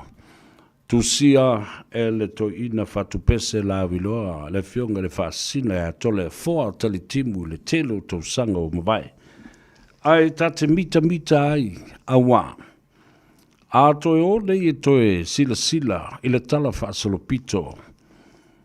O le nā lava na ai filo ai ma le ainga i le tai. Lauaki, taupa u, tangaloa, lei ataua, te vanga, ma i inga. I inga lea na toi fo i mai lava. Aina o lava la i inga i Hawaii.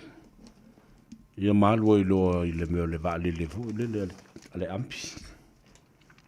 Talo fai nai to i ina. Wa momoe mai tia saa. Alae ola nganga ma vaa ai mai i mea nei fai. Talo fai le malo Samoa. Maona tupulanga mo nei mātai au malua. Yala you know for you too. There is a big problem facing Tulepa and HRPP. O mai le teimi o le swing o whainga malo. Mai le te tau fwoi o le toe alo i ni tala. E tu i nātu ina ia mawhai o na mawhau whaulo loto i ai tangata. And the problem that is facing Tulepa and HRPP will even come worse e wha te tele ina pe a whai la tau te le toi o e toi whatu langa a toa mai le mea. Because building the HRPP party and caucus from its core foundation and core values many, many years ago, the blueprint plan and master plan is no longer there. Ole awivi ato na whauai wa sola bale tangata. Wale o toi ai o ua fiu sui. Aisea. Leanga o tangata uma le se ei mano nofo ai tonu i nei. O tangata na adopt ele parent party. Na adopt by le HRPP. Le ai masesio i la tau na iai te tonu le teimi na whawai ai. Na o la uli mo na mātua ma le tōtele o nisi. Sa iai ua whai i langi le wholonga. Whato au nei atu a tangata ia. Oi la leo solo ma le master plan. Wa solo ma la auli. Alu la auli ma ave le master plan. A watu u mai ma tae nai u mātu. Ma mamalu. O le vaenga whai ma ilato uma ia sa tutu I matangi olo. Lauli took the master plan with him, the blueprint plan. And the master plan is no longer there. And that's why they couldn't recover and redirect and reconstruct. Vai upu. Ma fau le ma fai na toi fatu langa. Ala walu tangata ma ave atoa le blueprint. Lale winga blueprint. It's like a builder's guide. Tangata fau fali. O ma ave le whawai. O ma ave. Ia le ata na tūsia. E muli tai ai. O I vivi, o pou, o amo pou. Pe whape I o na ato. Le maota ma le fali. E whape I o na pui. A o le ale anu fale. La na. Leo te whai atu oi nei. O toi mawhau lele. Au toi tau mana tunatu ma toi tepa I tua I le mauta o Samoa. Oi na vai tuli. Pau o le mauta o Samoa awa uma. Ona ta otolo na alu na fale. Wa uma ona to tofi ona pou. Malona ano liu. E ai le talaluma. E ai le tala. E ai le talatua. E ai pou o la unga. E ai le pepe. E ai pou tapuai. E ai fo i pou e tau o pou tali ai nao le aia. Ma le mea tau o pou mo. Nao na e nofo i nā ma e mo i mea ai ma e mo o le launga ai te le launga. E te le ai mo foi ai mo pou tali ai. Upsa sa o leo te watuai. E tango la i le toi whatu stusa ma toi whatu langa ai le mauta. Ma le whawai. O le mea leo te whaiatu ai nei. I TPP, you are in big trouble. Tati e ia le fia tau I masui ma le fia o ngā liu e whamaki. Whaila le mako kangi la mako wol whamsinonga. E le ko mawhawhawi e le ko whawi ngā le mele la mako wol whamsinonga. Whamsinonga. No nei lau le pi o le whamsinonga. Pi o le whamasino sili mana whai unga. Le vasenga o whamsinonga atua the judiciary system. Le mea le uto e sulu solo iei. Le sulu kua, sulu le whamsinonga. E sulu ku tuma me le whamsinonga. Apakaki so a ka le whamsinonga. Nala le na. The master plan of the whole construction of the foundation and the core values of HRPP has been taken away. Somebody that was there from the start took the master plan and the blueprint builder's guide.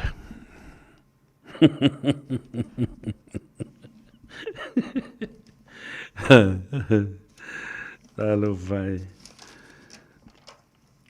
No o mai leo la utala no le mata upu le mata ngā ruenga leo leo. Le wha no anga tele le nā. Mana tuana o walanga tuai le amatanga. E le taimi fo I o le maliu o tu au. Ei fo le masalu salonga. A tonu fo I o ni matenga e winga I le aisa, methamphetamine, marijuana, narkoti, e awha pena fo I le cocaine.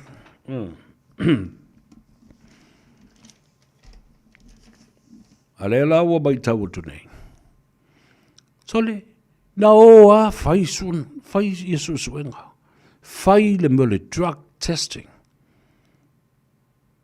I believe I was the first one from the broadcasters and journalists and writers that actually brought that up at that time. Let's go and do some testing. Let's go and do some random compulsory drug testing. Sue. Tape I na sue. Sue toto tangata nei. A watu ni tangata e whaisu su enga o whala au mana koti wa taunu u lea tunu. A leala na maua I le press conference ma le talanoanga fo I le sunga le atou af masanga Samuelu ma le autu stala. Na whai. E siri e le tolosfulu mo tupu la tau sa whai la tau suenga. Ma wha mautu mai ai. E iai tangata na wha maunia. Positive la tau suenga. Le su ino la tau toto. O le wha alawe lawe. Ua mua o whau le si ua le mea. Ai le si wha ta oto le lei le whauina o le ao, ma le ulu, ma le ano fale. A toa o le tūla whono. I'm talking about the policy and the protocols. E wha whewheo no tau woi whai e suenga. Ai le ai se tūla whono e lima te I nai. Le ala le meo le a whai pā te ua mai e positive. Pe a mai fo'i ai negative. What is the outcome? How are you going to deal with this? O lea le taunuunga, o lea le whaiunga. E whaia iai e le pūlenga o le matanga ruenga. The disciplinary committee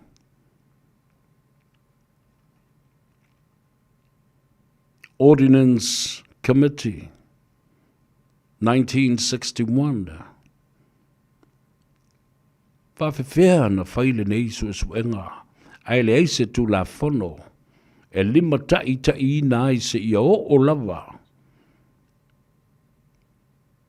i se vaenga o lau whamatala mai ai ele tu la whono ma se policy le mea o iel tangata po sona whaasalanga. Pe salatupe, pe whaamalolo, pe suspend, pe tuli. Termination on the spot, immediately, effected immediately. La whawhela no e whaini mea. Whai mo moroso su ngai le ta oto leil tu la whono e base iai. Ia le tu langa o le taunu unga o su nei. Ia whatu o lewe mai ia le alawhanga.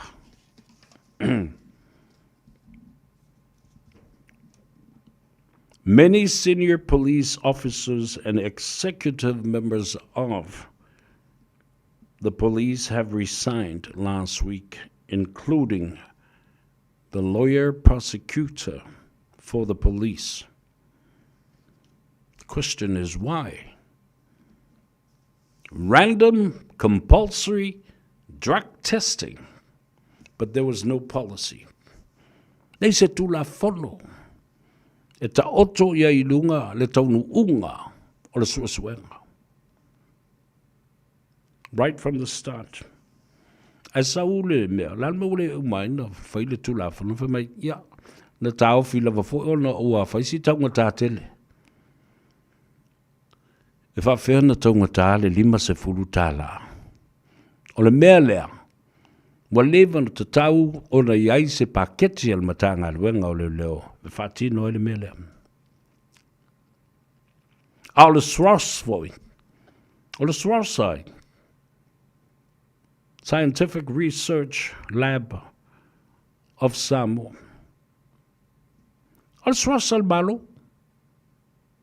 O tupe al malo. O le matanga luenga al malo. La na mea o le awhai fu o le nā mea whamai o le taunga tau lima sruta lai whai o le selo uma nā mea I le mawhawhau. Money should not be a problem here. Awani a vea le tupe ma alo whanga whape ua taunga tā. Ai le lo, ele o se mea se company o mea le malo le mele iai. O tangata whai ngā luenga le malo. O le matanga luenga le malo. Le sros tanga luenga fo I le malo. Ia le matanga luenga o leo na whai mea nei.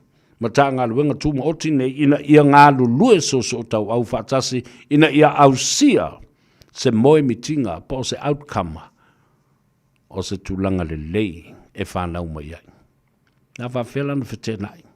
Matanga luenga I lua le malo. Tūma oti. State-owned enterprises, although independent and privately operated, that's all talan na watuai. Lua, o le alawhanga, ma le mautinoa, ma le mautonu waipo, le ale taunu unga o nei test, whai mai langa le I umo na whata oto le tulafono. La le mea nā leo no e whai mo le test, ai le se I whai mo whata oto ma tusi le tulafono. E peisi ai I le whai ngā le susuenga, o le sairinga o lo toto, pelo ai o na koti ma drugs ma le aisa po le ala tuai ngā mea le ta vale I to tonu o ala toto o oe mai la tau ia.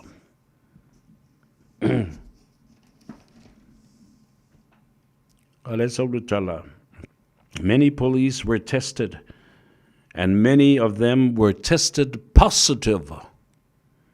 So what has happened or should happen to these police officers?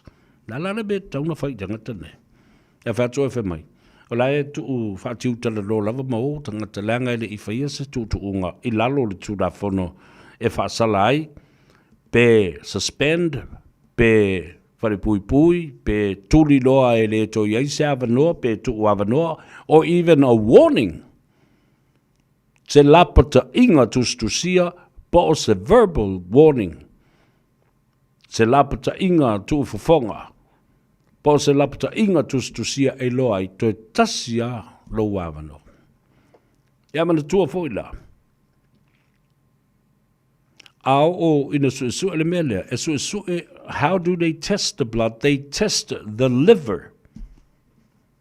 Le ate o le tangata. A wafo ina stoa ile meo le bao le e loa I le a fianga o le ate o le tangata. Ona ole consumption of alcohol, consumption and the use of marijuana, the use of methamphetamine, and the use of cocaine, or the ice. It's all stored in the liver. And the bloodstream, blood vessels that connect everything to the liver. Alright.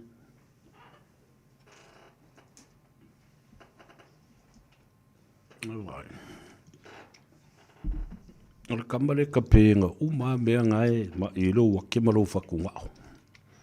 Sa vai ele ola I te manuia.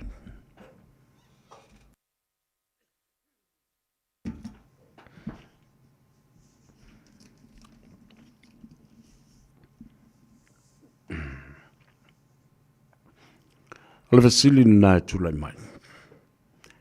How? Na whaape I, ma whaape whea.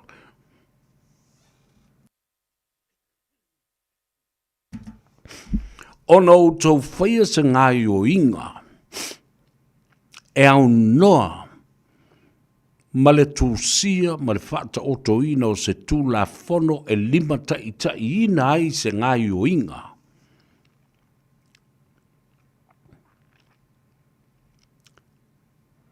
Tā wala nāne mea. Awha peritania e mai, how did you ever perform a specific task and you never written a policy to become a guideline of what you needed to become the positive and needed outcomes? No. Ua whaile ngai o inga. Ai le loa pe whawhia. Wai loa whaatino le ngai o inga. O le whainga o le test. O na ala ia lea. O le ale tala le tū la whono. Na tūsia. E winga le mata upu lea. A whi o mea nai le ino whai atu. Mea la ia la ino o whai atu le tatau o na sila I le suinga o whainga whawai ma le suinga o policies tū la whono ma le suinga o mea ta o protocols po conventions tū la whono na whausia na ia lima ta ina ai na ngai o inga ina ia ausia se mea ta ua na lai o le whai le tū la whono ai leo le o whai mo mora ngai o inga ai whatu atusi muri le tū la whono. Performing a task way before a policy, a rule has been written or even authored by policy analysts and policy writers themselves. E taka tusi tū la whono. And this is one tasi lea o umatafa yoi ma malusianga. One of my strengths. O le tusi o le tū la whono fua o le ale mana onga. Writing a policy, as a policy analyst, I am able to draft policies accordingly to what is the need. Lale mana onga te tauna usia. What is the need to be met? Why is there such a need? I say, al mea leo nama, neile mana onga leo. Who is the policy for? O ai, na mafua ai o na tusi le policy ma le tula fono e fai, ma tula fono fatun tonu, po se tula fono e fai mata iala. Wa ese le tula fono fa vai o le fai o tula fono. E fa tonu ai le tula fono fa vai. A watu foi e fa le tonu, e toi fai isi tula fono fa tonu. Teu ai le tula fono fa vai. Ioe. Tau tele le mea lena. As I wait to a malvesidi wa mea umane, these are all the requirements and the components of writing and drafting a policy. O le tu sia se tu la funu le ia mana o mia, au sia le mana onga lea, o lea. How do you implement the policy lea ma le tu la funu lea? Whaafewhea. O na whaatino. Ma whaateitai ona. How do you put into practice this policy that has just been written? Lea le test o le policy lea. Ma lea tu la fono fou ua whaavai mai. Whaafewhea o na whaatino. O le si vaenga tā ua tele le mea le nei. As the policy is in operation, a whai o leo ngā ioi le policy ma le tula fono lea whaavai ma le tula fono teu ma le tula fono whaatuntonu. Ina ia au sia lona mana onga ia maua umatangata ia whai o lātou test. Pe o lo o lātou whao ngā ina. Le ava malosi, le maruana, le methamphetamine po le pi, ia po o le cocaine. Ma isi wala au whasaina, o isi na koti. O la le me whai. The next part of the implementation of this policy is a monitoring mechanism. La le winga lo pulina. E iai vaenga e mata I tū ai le whaatino ina o le mea lea o le tūla whano leo umana tus ma whaanga I oilo. That monitoring mechanisms are so important le tā ua o vaenga ia e mata I tū ai. Po o au ngā mga lue le tūla whano lea na whainei. Is this policy working? If not, let's change it. How did we change it? Whawhena tātou suia mai loe, tauna iei se suinga mani teu ngā tula whono whatontonu ma le teu, because of the outcomes.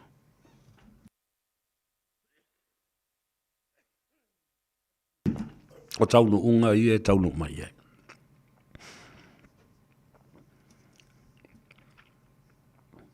And what are the outcomes? O alea le me tātou te manatu e taunau sia. O I tātou te loa I le whamaoli o tangata I na whainei o lātou test.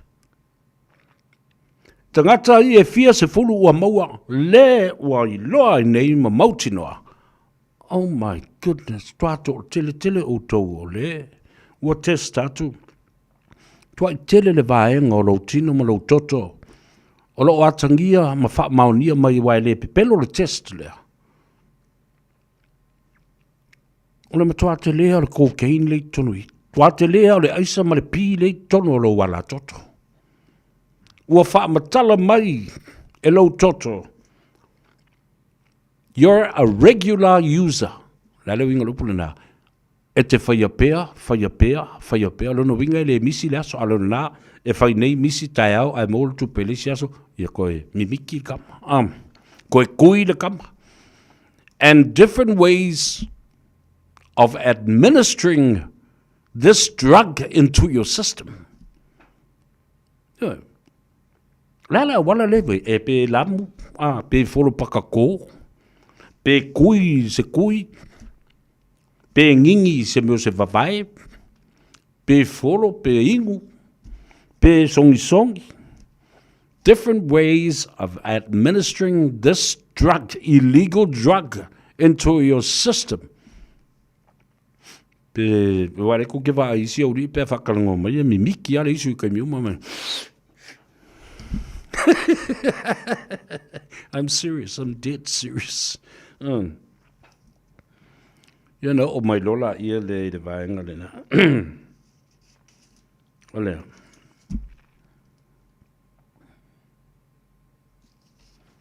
Ole la le fa salanga ma le tutu unga e fai tangata nei. Me mua o te tali tonu e le te tau o na iai se me tau o se lapata inga ma se tuu a manoa ia I la tau nei. Kick them out. Fire them. Terminate them on the spot immediately, effectively. Yeah.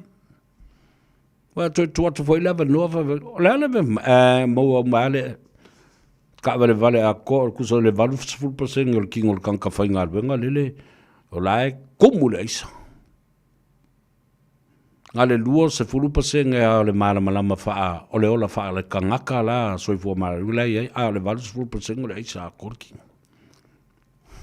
I don't know what le langa e onga le matau. A le tatu te tala noa ma tau ma fai fo I se a wale memori tuai. Although very serious, ai, e tau wha ma tu ele sau I le matau tia ma le onga ni me fai. Nale si me fai? Whamai a written warning o lo manatu iai au. Ele tu fonga iai se lapta inga ele tu sifo iai mai maul fas pepa. Mai mau male inko le pene e tu si iai lalo se lapta inga. E fa nga ai se fas pepa ma se lau pepa. Ia mai mau. E o tau se sila la iai I mea. E suspend. I ta ilo. Te ilo ia I lātou le pūlenga na whaia ia whaasalanga ma le taunu unga ma le mea ma na amia tau na whai.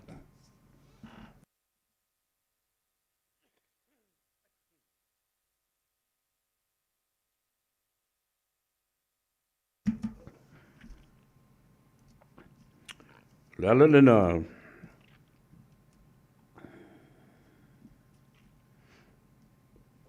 au te manatu ai.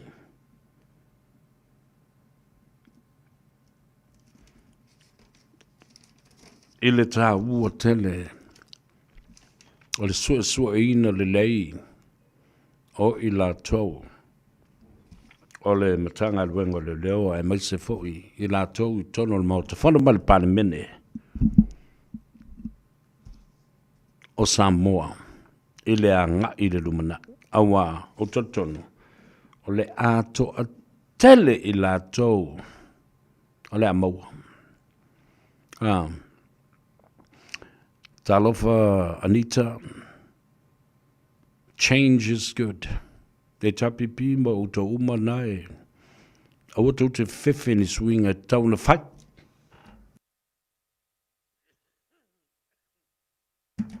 Lea tau nofo, ma fefe I nā swinga. E loa I fo I nā tau te lea lolofa au tau I a tau tau. Lea au tau tu whau, ia matu sa loto ia tangata la tu te whaia le nā mea I le pāti whao whai. Vito pau, malo se fumruia, sui le a taua, alo, malo le se fumruia, ia fatalo fatu fo ia si vale pasesa, wonderful advice le a taua. You don't think before he talks about anything.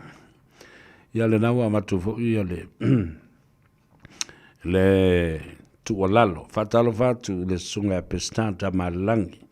Alex unga la faele se kona fido o le fonga le nā. Tama sa fotu, tama lilo mayava le atali I o le vea ila lo. O le fonga o le si u fonga Samoa so o vatas. I kala estete fatalo fatu malo le soifo mnue va pena fo I le ulua I li I tu o tu mua Joe Smith ya ne ngalo le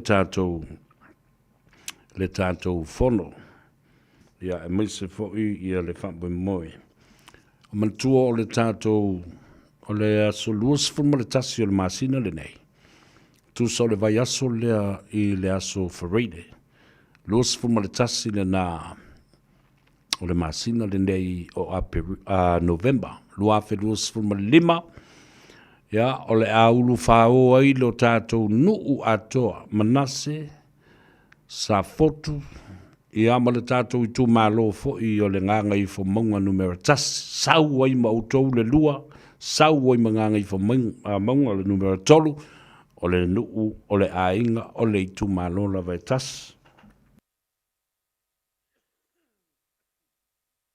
o le fa moi moi o le tatou siva tele le na o le awhaia I Manhattan Tui Samoa Convention Center e nai Dominion Road. Tātou a inga uma, mātu ia lepa ia. A wā ia la fio sa o whā, malang sa o malau, ia whapea fo I luterenga le di o le tū, ia a mai se fo I le ati pou niu ma le whatsau. Ia, le ngata I lea, o tātou a inga uma, mai afulau toi, se yo o mai I pawa maama ma wavatuna, se yo o mai le fale pou wha I sula mai ma le malai finau. Se yo o mai I lalo kawa, I le malai ma le maunta I lalata I ai, so alo ma le fale whao sa maunga se ia pa ia fo I le ainga sa pesta. Ia e mese fo I reanga ia tu I valepu, ia whapea fo I masina fiafi se tau lava I o le malai filongia. A wā ia a inga e lua ma le mamalu le whale tolu sa mari e tuam sa tupua ua tau nuu mai le au a le itu malo ma le tātou nuu o sa fotu. Tamalilo mai ava. O le wala au lia whapitoa a le Marist International Sevens I le masina ma le vaso muri o o November, ia. O I nā tātou te wheilua I ai. Longo ane, wala au maile I atou sa vea pesta I le o lua tasi, lua I vatolu, fitu iwa, lua fitu. O lua tasi, lua I vatolu, lua I wawha, fitu iwa, lua fitu. Ia, ona whaalau ilo atuai la ia leo isi a tātou fuafuanga alualu mamao le tātou siva le nai whai las whareile aso luas fulmalitas o le masino le nei vaso le la saunei o ina I le Manhattan Tui Samoa Convention Center Pole Event Center lua se fulu tā la le ulu whale a wala usapa mātango fie lava mai tātou siva, tātou talie, masu e se me whātau ai se pulu kambu, ia, talie le sua, nai a tātou whanau, alam tam whanau al tātou nu.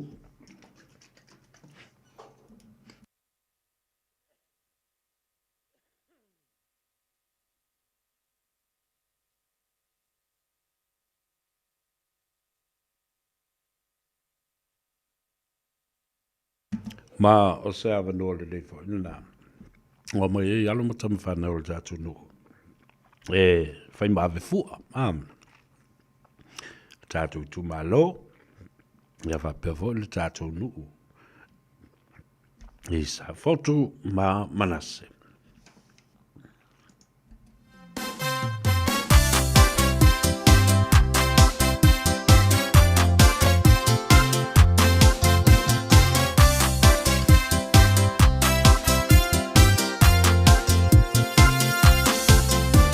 Samoa lo ua tunu mai saua se I pa ia fili ma pule tu o sa ma fai nga tale a ule toe au talaina ai se I o ulangi o se pese o vi inga o si o pele o lo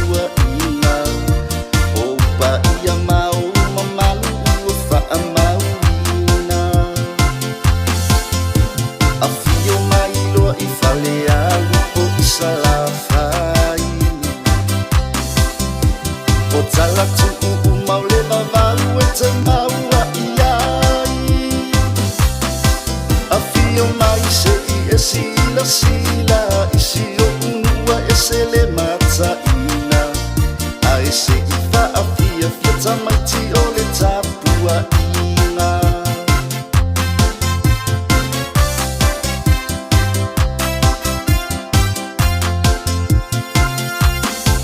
Wasa ua tala I le whaalongo wa whea vea I soloa o lea o te nofo o mea sina asi o unu a o lea ua pei o se whaangongo a elelei o le motu o le pawa sila fia umama I loa o whale a lupo le whaapongai o mea uma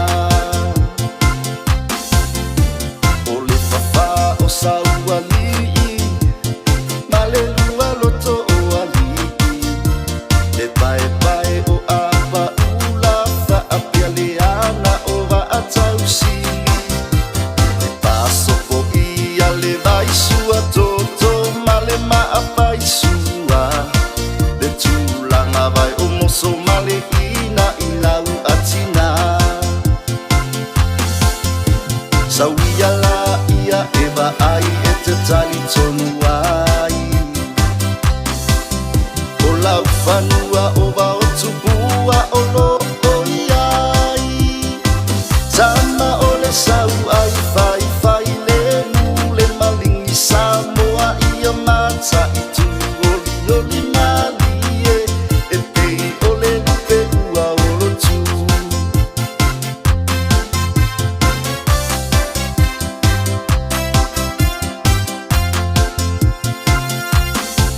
Utie puawa ai mapu I whanga lele Samoa e o unga tai whale le mawaenga I tula whasawa a pea le mapu e a ale tama o tala tuku mai ana mua se I o mai I nei o na po awane I ngalo mai a fia isi o na wao te atua o taua na tafa I wha mua mua o na whanua ma le mauta I anga le ngasa whai ai o tō whinga le mauta I whiri mapule tūna sa ili malo I ai Samoa malo malai fono wa ta ua o titi ua toa I ngano matilo mai whaapea apa ula so I mawima potua I maua se I saa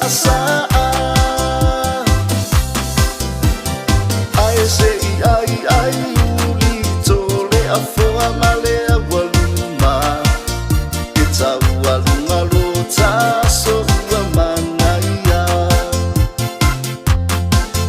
e taua lunga lo taso ua manaia Ia le na whawhiwhianga sui whiwhiloi o le madawa o ngā luenga. Ia, ma le ngā Gagaifo Faiva o le atunu o le o tātou wō ai I le peninsula ma le whātausi siunga I whiri mo pule tuu o ta maiti o le tāpua inga.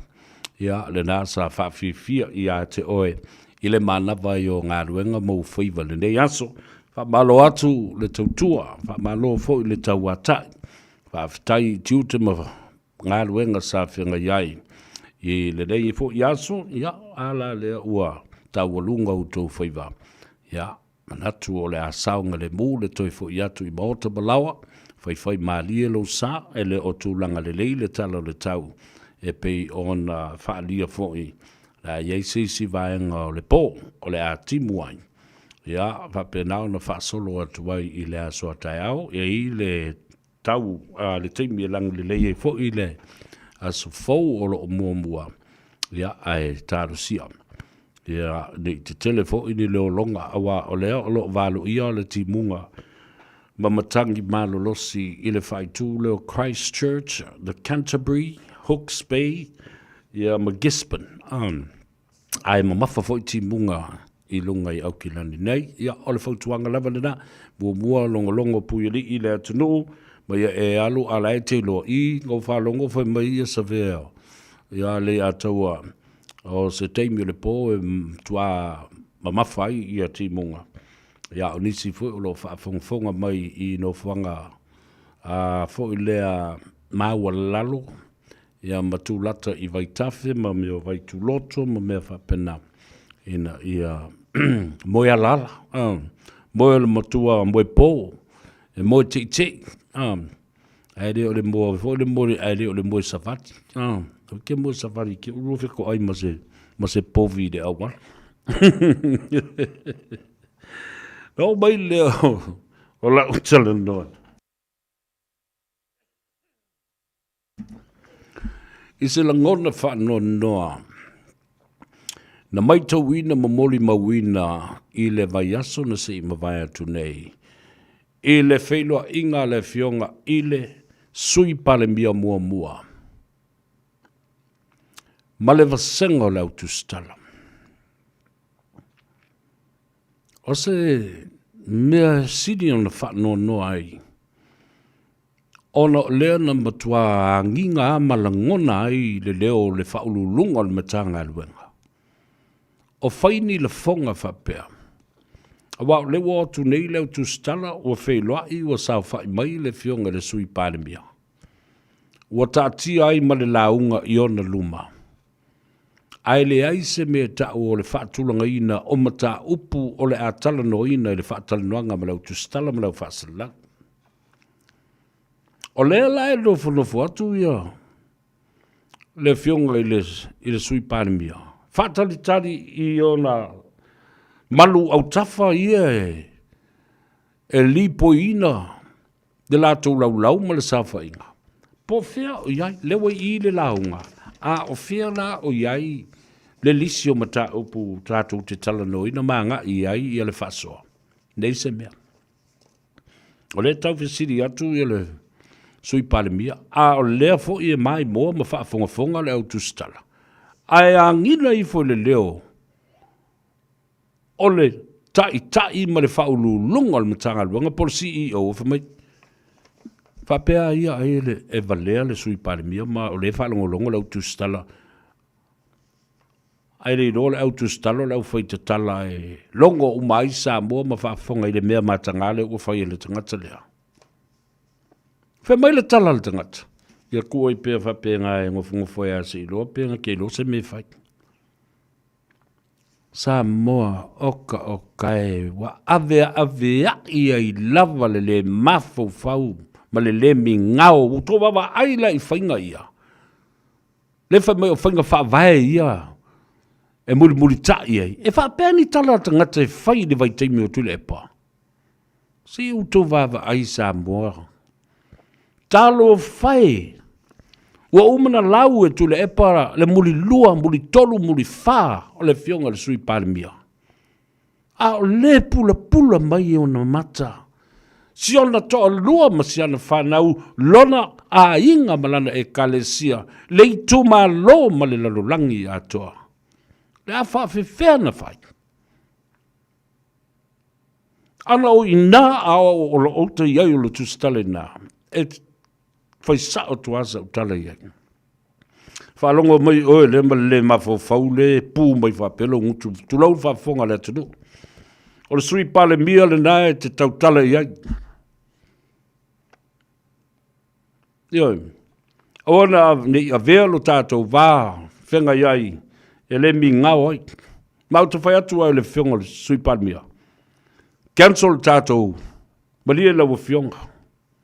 E le tau le wha o wina le tātou talanuanga le so. Ai ave lau CEO nae, hawa. Discipline him, or tua o te ngia wha lik. O le mafo fau le mingau. O ia e tau tala I whapea. Masolo la lafo ia tala. Ai le loa, oi le whafsangai. O lau tu stala, o lau whaita tala, o lau whaasala lau. E oi le lau. E lau le tala ia Samoa. Ta ino inoi. Ta whiwhi I.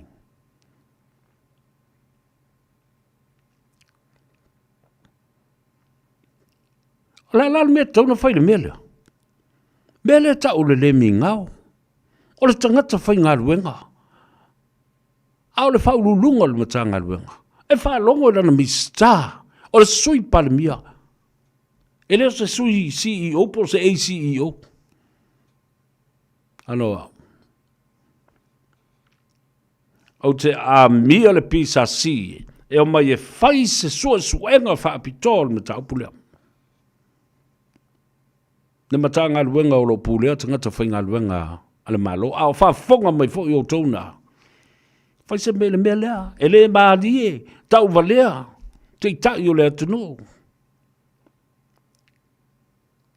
O tau ia lea lai o na mafua le tupu o le pisa. Tau te tau muli vā lea i lava ma le pongi sā.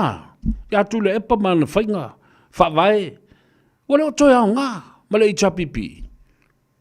Oi o tu malo. Se sila le vā te le. O le se full whau na fō ma le malo. Majority le tōtele. O le whato a fitu vai asu talu tu le mai le whainga malo. La e le mea o tau le talia ai. E whai o le tau ina ma hero pipi, a se tau maua mai sina masele i a te o tau mau tau winga leanga. A oi e te tongi o tau matausi o tau ainga. Ma tau le mea ai whalawa ma le paka i lunga. O le lau e tausi e a tau au tau whanau.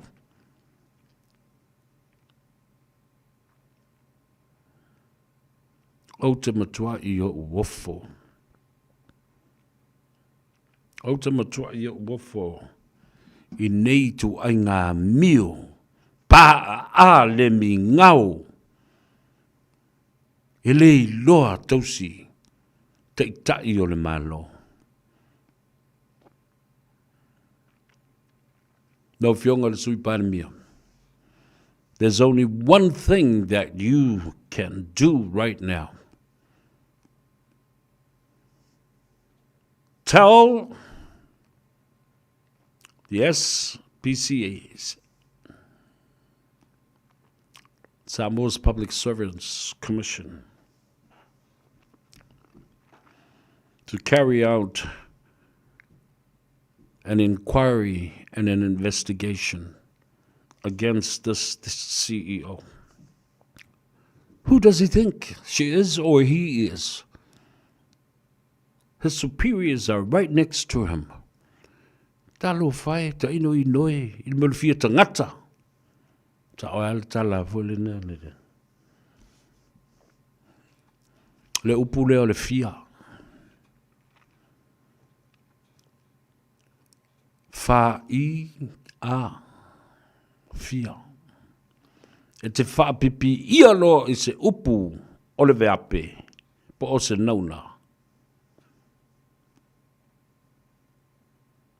Leanga lo male upu. Leanga lo male whauinga ina. O le tangata ia le lei. Ai te fia tangata loa. Nei lo lola i le biki. Wai fia siti. So se mea lava. So se upu lava e te whau popo i eile mea o le upu leo le fia. Wanting to become like. Fia kama, fia kenge. Fia siri. E poko e mōlo le whaafia. Whaafia poko ma le mea lena. Le mea lena e tupu. The word fear as a prefix that is added on to a noun or an action word, which is a verb as an action word. Na e wha pipi ia i leanga lo malu.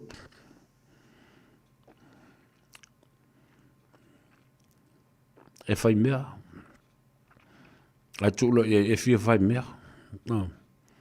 E pule. Wha pi i malafia e fia pule. Pule siri. Wha pipi i eile fia, wha mea fia pule. Fia pule siri.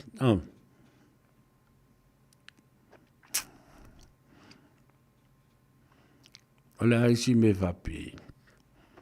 Tango e alo e whai isi exercise ma vapi pi. Uma ale upu fia i isi inauna ma veape.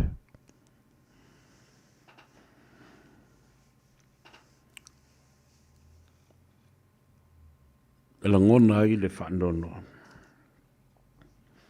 Tau na whai se mea i ai nei tu ai ngā tangata whape nei.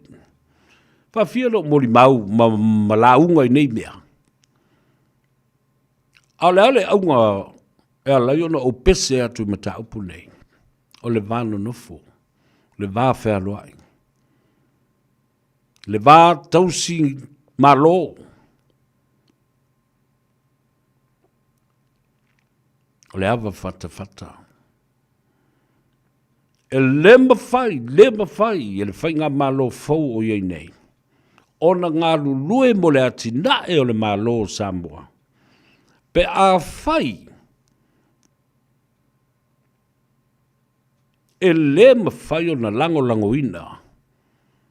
E i la tau o whaululunga ma tā ngā ruenga, ma le au whai ngā ruenga le malo, le whai ngā malo o tū nei. Me foi le nai loai, tau te le alo lofa i o tau lava a inga mau tau tangata Samoa.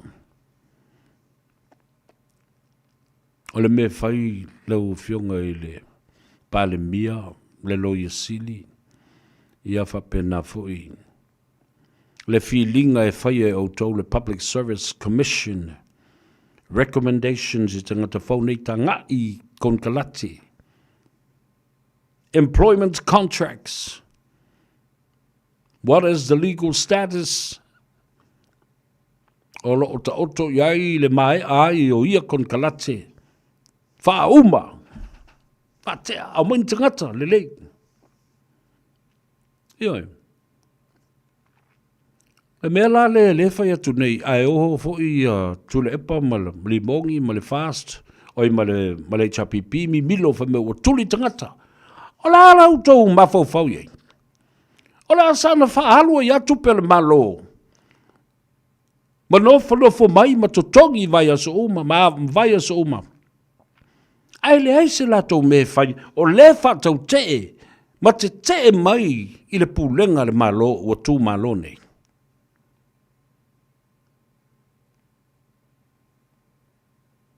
Ne mele nā le, a o foi la i atu tau. Leaders of the opposition. Tasi le nā mea o le mwhai e o tau loto na pūlea mo tau alolofa i a Samoa. Ta tia tangata whai ngā luenga so ia tau te a ia ma involve fua i whai unga e whaia e tangata whai ngā luenga. Wa umana tuli o tau ele atunu. The people have fired you.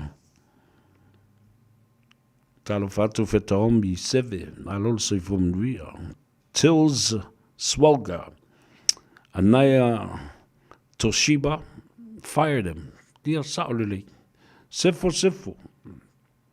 Alo se fumruia. After ile mafuta mai. Virginia Danao. Fruen Ito. Ia, wapea fo i pele tangaloa. Alo, o to umalava. Olo o mafuta mai whapa ia whepule ai. Ia, wapea fo i Maria Arling. Talflava. Ia, wapea fo i ia le fionga a tofi lau. Upu. Tomuli. Nā lola se fuati nā. Alo, oi lea. Watching from Sydney. O lepa. Malaysia, talo flava. Vai. Tu faltato por kalame. Share our program. O vai fanga Mika. Vape fo i awa oi safa Samoa. Oi safa ma polonga ai ma le o atu le soani i o tau lima mo tau a ao mo tau to tonu o tau a inga mo tau maota malawa. O ai, lea o loo, to ai le whaamanianga ma le ngālu wenga ati na e ma le lofa atu o le malo. O au tau lava whanau, Leo lo ngā lului lalo le malo fau o la uli. Ma le whatu tua le tua Samoa o tasi. Awa se fau tuanga i au tau whanau. Se, alo whaia. Ka ki e kule epo leo koe au ngā i se mea. Ele o maila wali ina e whai se tonu. Palongo le malo. O au tau whanau ia. Lo whatau te e le malo.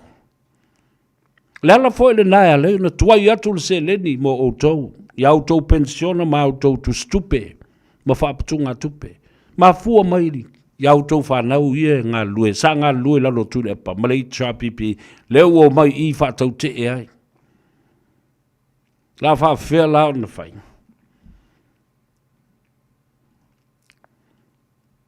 E tō tā mai maita ma ili tata ma loto leanga ma tau whaaleanga tu le epa ile le toi tū malo. Ma le he ropipi.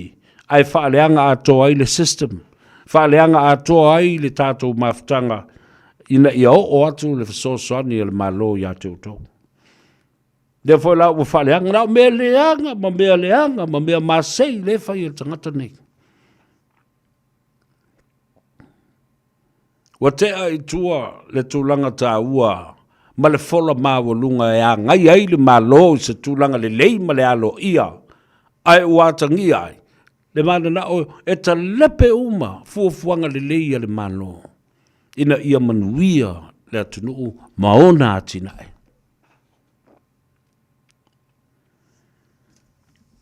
Lau fionga e le panemia ma le sui panemia. Fai se mea i matal tangata nana lafo upu na whapena. Mai tu ai pē se nofo ai pē sui panemia. Pēnā te iloa fai se mea, se iloa ai. Oka okai se tu lafo ai talo fai. Can you imagine? It's like you're throwing somebody under the bus. Wa e lafo ai lo te tai lalo o le pasi o la masau mai. Awa sau tū lehi ei lalo. Ia lau tamate i tai. I lalo le pasi sori vai lua mai. El pasi. Na e ta ata la ia lea.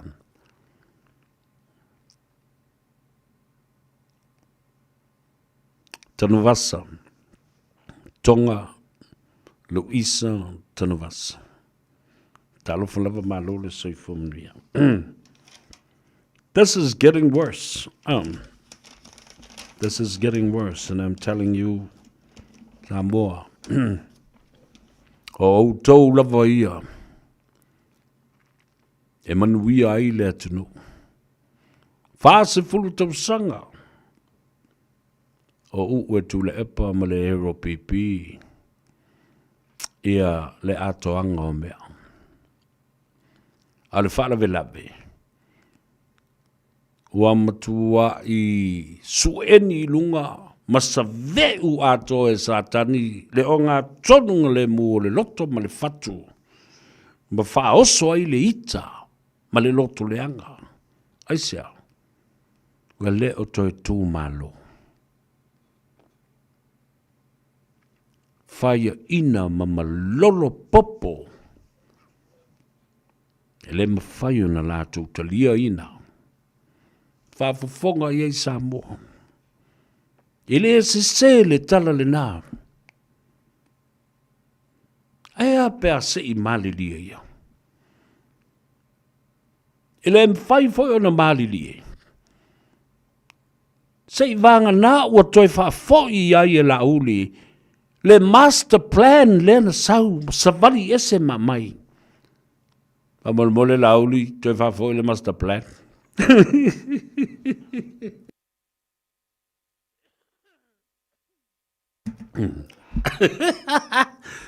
La uli la fionga i le ri parimia.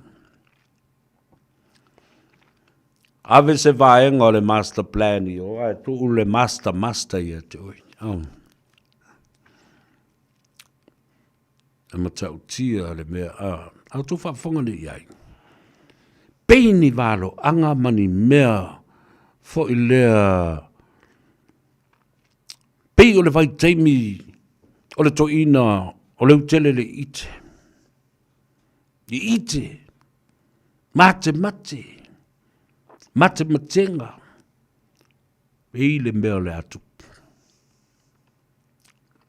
Ale tula I mai le vai te mine nei. Tinga. Ona tele mea e whaataunu uina. Ia, o mantua fo le nao nei. So e tupe le mea le tofi fo leo le fonftelai. O mai I New Zealand o I Australia. You know, I think that these guys really are inhuman. Pilin tangata fo lele tangata fo lele mtuale ki ale pole ye. Tinana I loa wa masiasi mamatanga ale mea. Mtuale pole leki.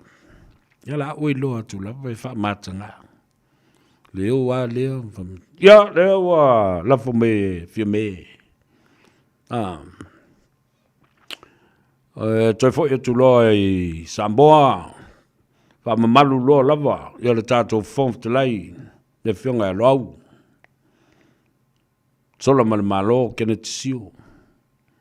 Ya va penala ia le ya. Lupe matasila. Se longa lata toi fo I Samoa ya mawhai loa le. Sauninga fa malu loa le tato fonf te lai. Fou le ma le sui fonf te lai fou. Tu, ngā paua. Pau lapi ni mena mo. Pato foi, ele tu la fo ia. Ele tu ma le nganga pa ia. Ia la auli ma le vai. Ia no foi la ele vembai. Ia. Ta tato wol fam senong wal bea le le fai. Ia pa vembai. Ako wol fam senonga. Ia le fo wo su, ia le. Asi umalala utala le tia toi vavalo fo ile ma fai miti tangata I fai numera ma fai ngā palota tu lunga ia le mongi ia matau ana valo anga mana me la so le tato palota ale unga tu la I mai foi o tu le pa le fa valera what he is going ia makali kongo ia ku le pa I miki mo onga fai vavale o la wori. Le o mo o le vaso le musunga le nei ya. Velta tu palota uma. Lepa. Pia le vala au vore le. Te sol fangua mo le. Lepa. Aso le au mo lo lava tatu. Nga palota. Tu lai vai oe vem palmia. Tu lai mai oe fontoe, vem sui palmia. Au, tu lai mai avea maresi sui palmia.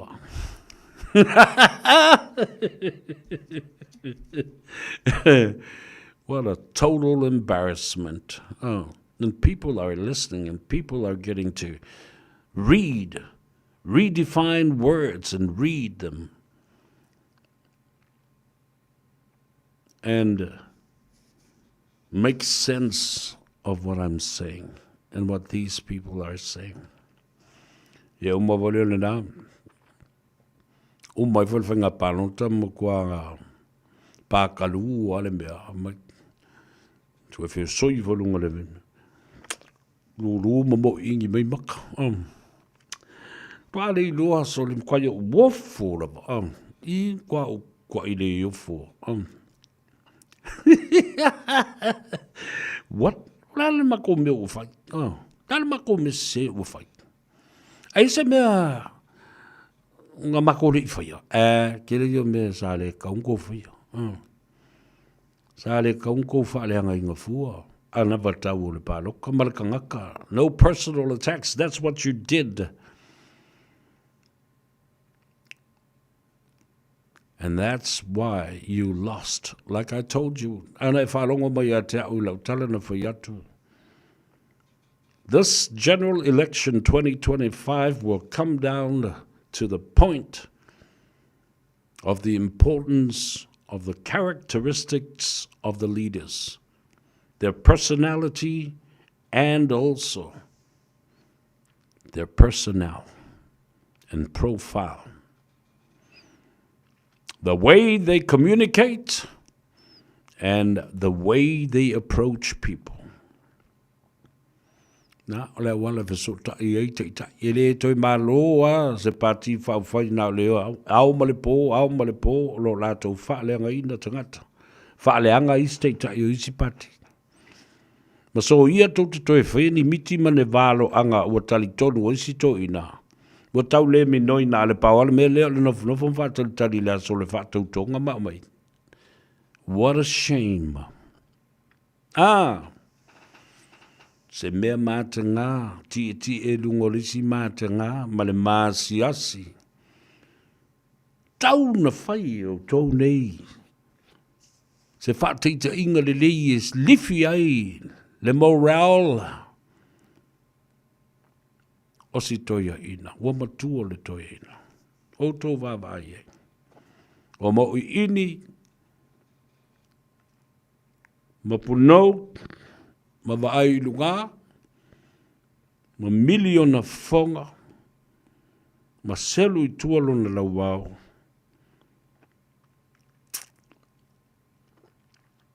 Ua tau le manatua se upu e sau, i leisi upu ina ia faa toa le le iai le fai upu. He closes his eyes. He looks up, he looks down, and wipes his eyes. He talks while he's closing his eyes. And psychologists addresses that as blocking thinking and cognitive declining. The capacity to think straight.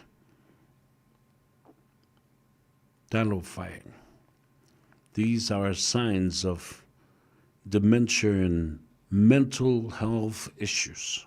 Te lo whai atu la, ua o iai ni mea whapena, ale wai atu ole mai tau lena, and those are my biggest fears and concerns for his health-wise. The decline in his mental, cognitive thinking capacity. Tātou o e tāle pese, whaamurui atu ai, ona wale maua lavas tātou wa no male te maitai. Ia ati mai le tātou whale tā vale. O le Henderson Cars, lātou tuatusi se lau ivas fun male wha, Cavendish Drive, inai papatoitoi manukau, ia e mai se foi ia le lātou telefoni e le eise tongi o valu se lau fitu tas tasi. Amaria whapitoa. Ia lea soifua le fionga le alori. Ia peito maleifi. Lei a taua. So alo Romney Lavea. Ria tele le wa soifua le o fionga le alori. Peito maleifi lei a taua Romney Lavea. Whaopopo e le tua nisi tausanga tele. Ia, whapena fo i tulu i le soifua. Tautua i ainga, tautua fo i nu umale kalesia. Ai maise le malo. Ia le na.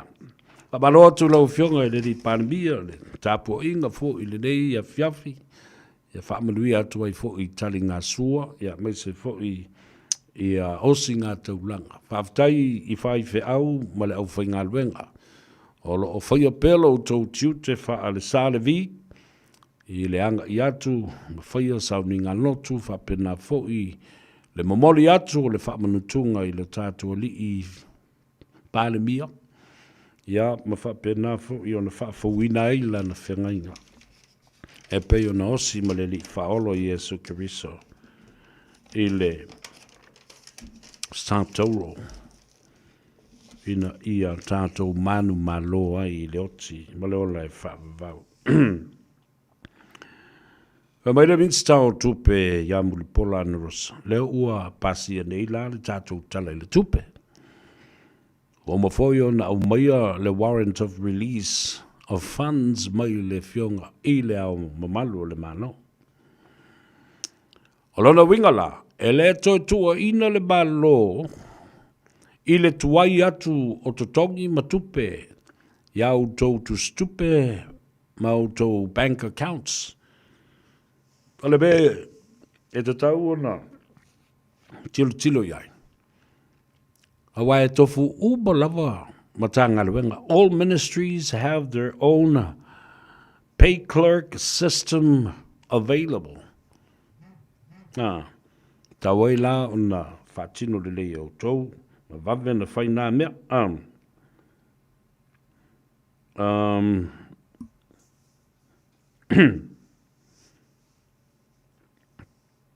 Ia le lei whafteitele la lea whapena ona whain.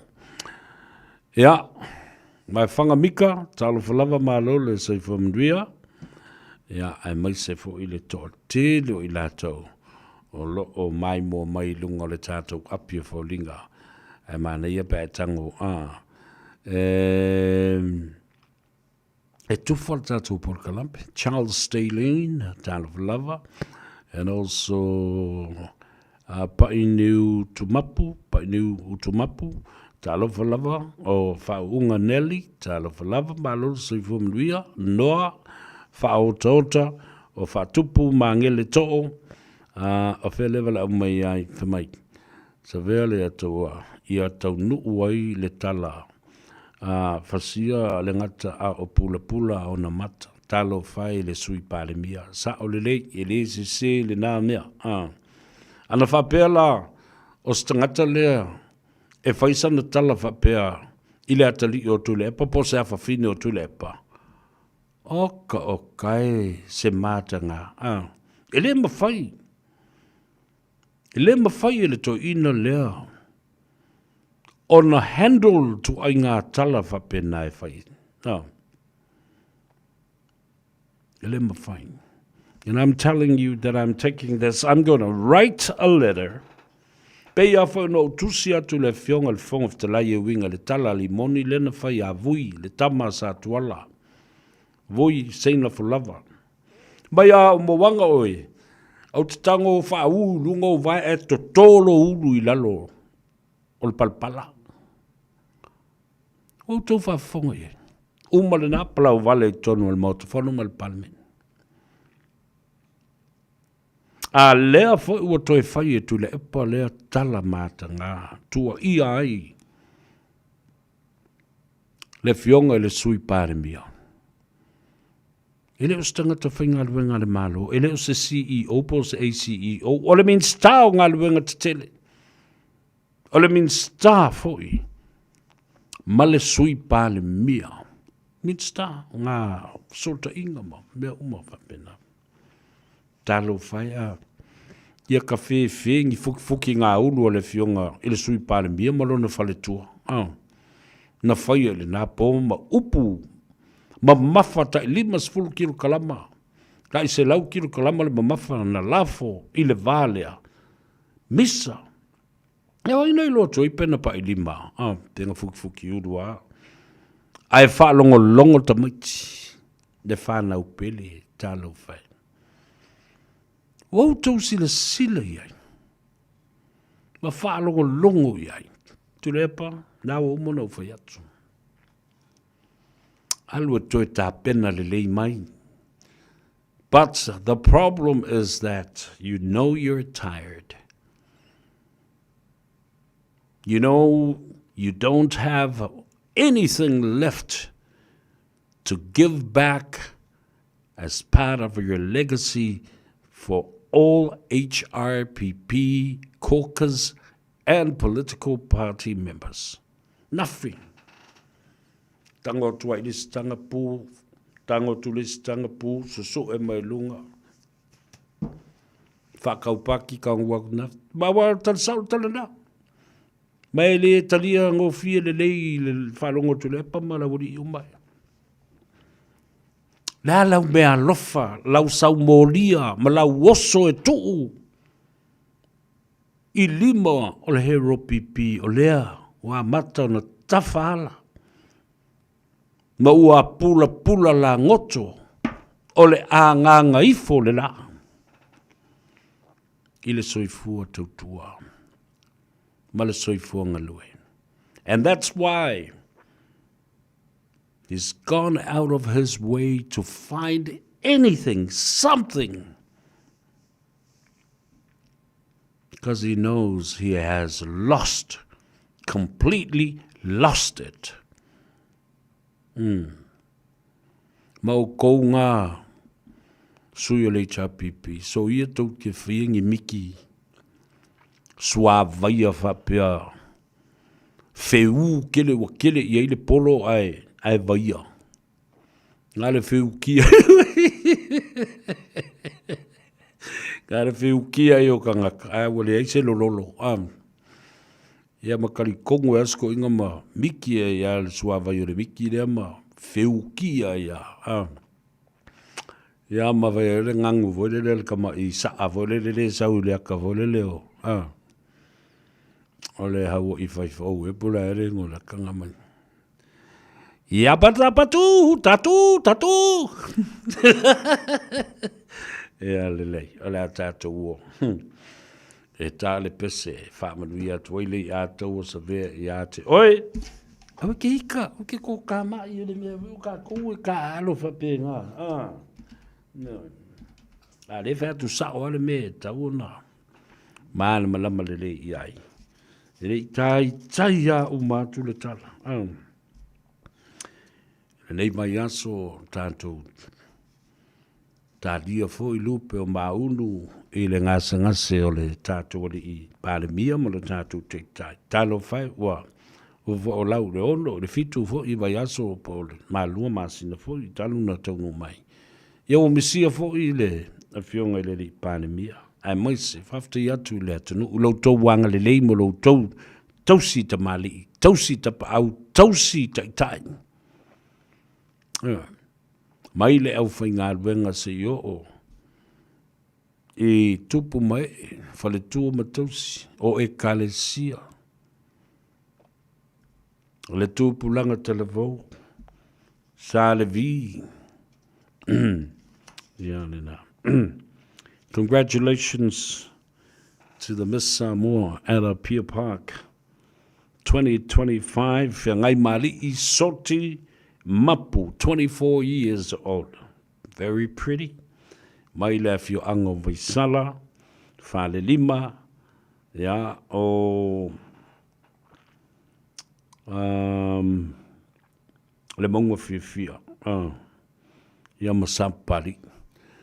O le whai nei o tausala o le Miss Samoa. Wha nei, wha tausala, wha tausanga, wha ia tau vanga. O manu lo mai lava, ta mai tai sa papari. Lua lima, lua wha, lua tolu, lua, ma luatas. Ka whewhi whainga tausala sa papari. Le tae ao nei mataniu whengai ma le anta. Na fio anga o soli I mane nofa wale sunga le maria toa. Lona fala na fola loa ma lona foa vai loa ma lona papa na foa.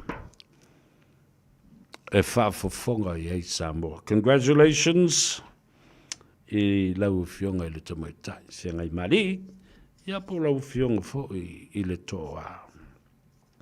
Fe ngai mari I soti mapu. Manuia lo tūlai mai. 4 consecutive Miss Samoa from Sampapali.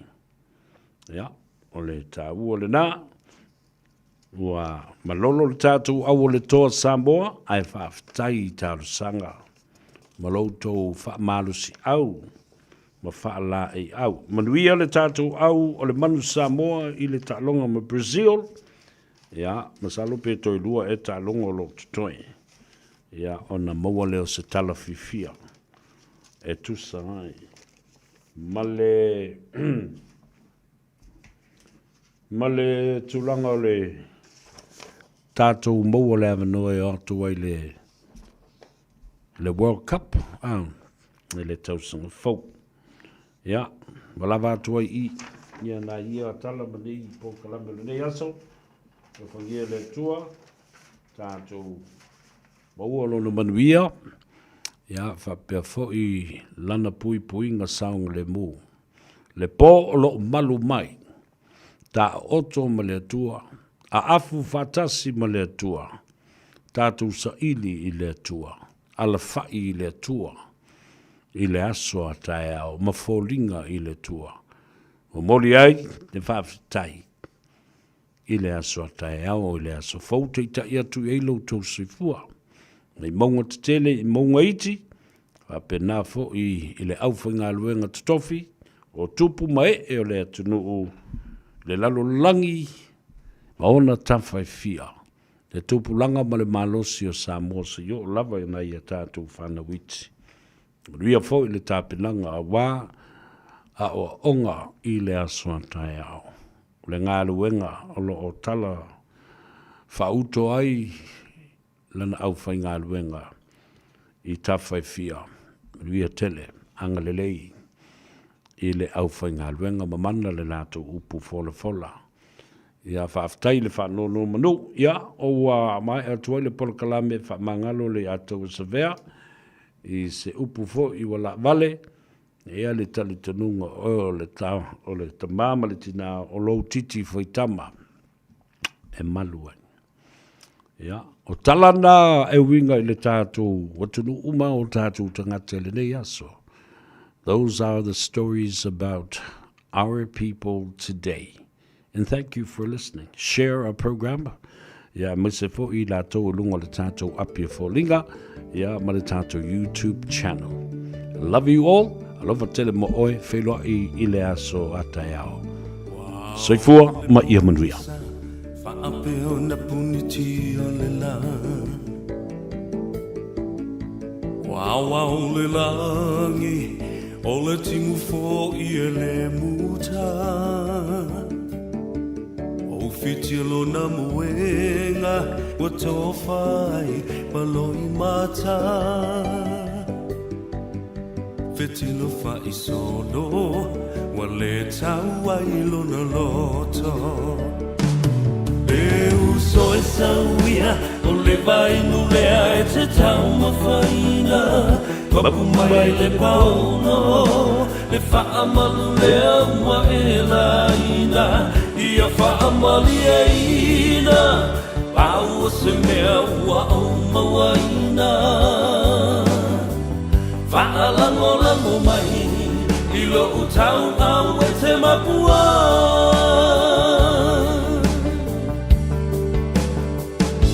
Lango na le fia ai, se fulu se nese I whaalawai. A o se ato whangu, pela vai o se papa mafu. Amu ia la salo, wa file mulo na masalo salo. Se ia lo famai, o lo uola wale mawhai. Peu so e sauia, o le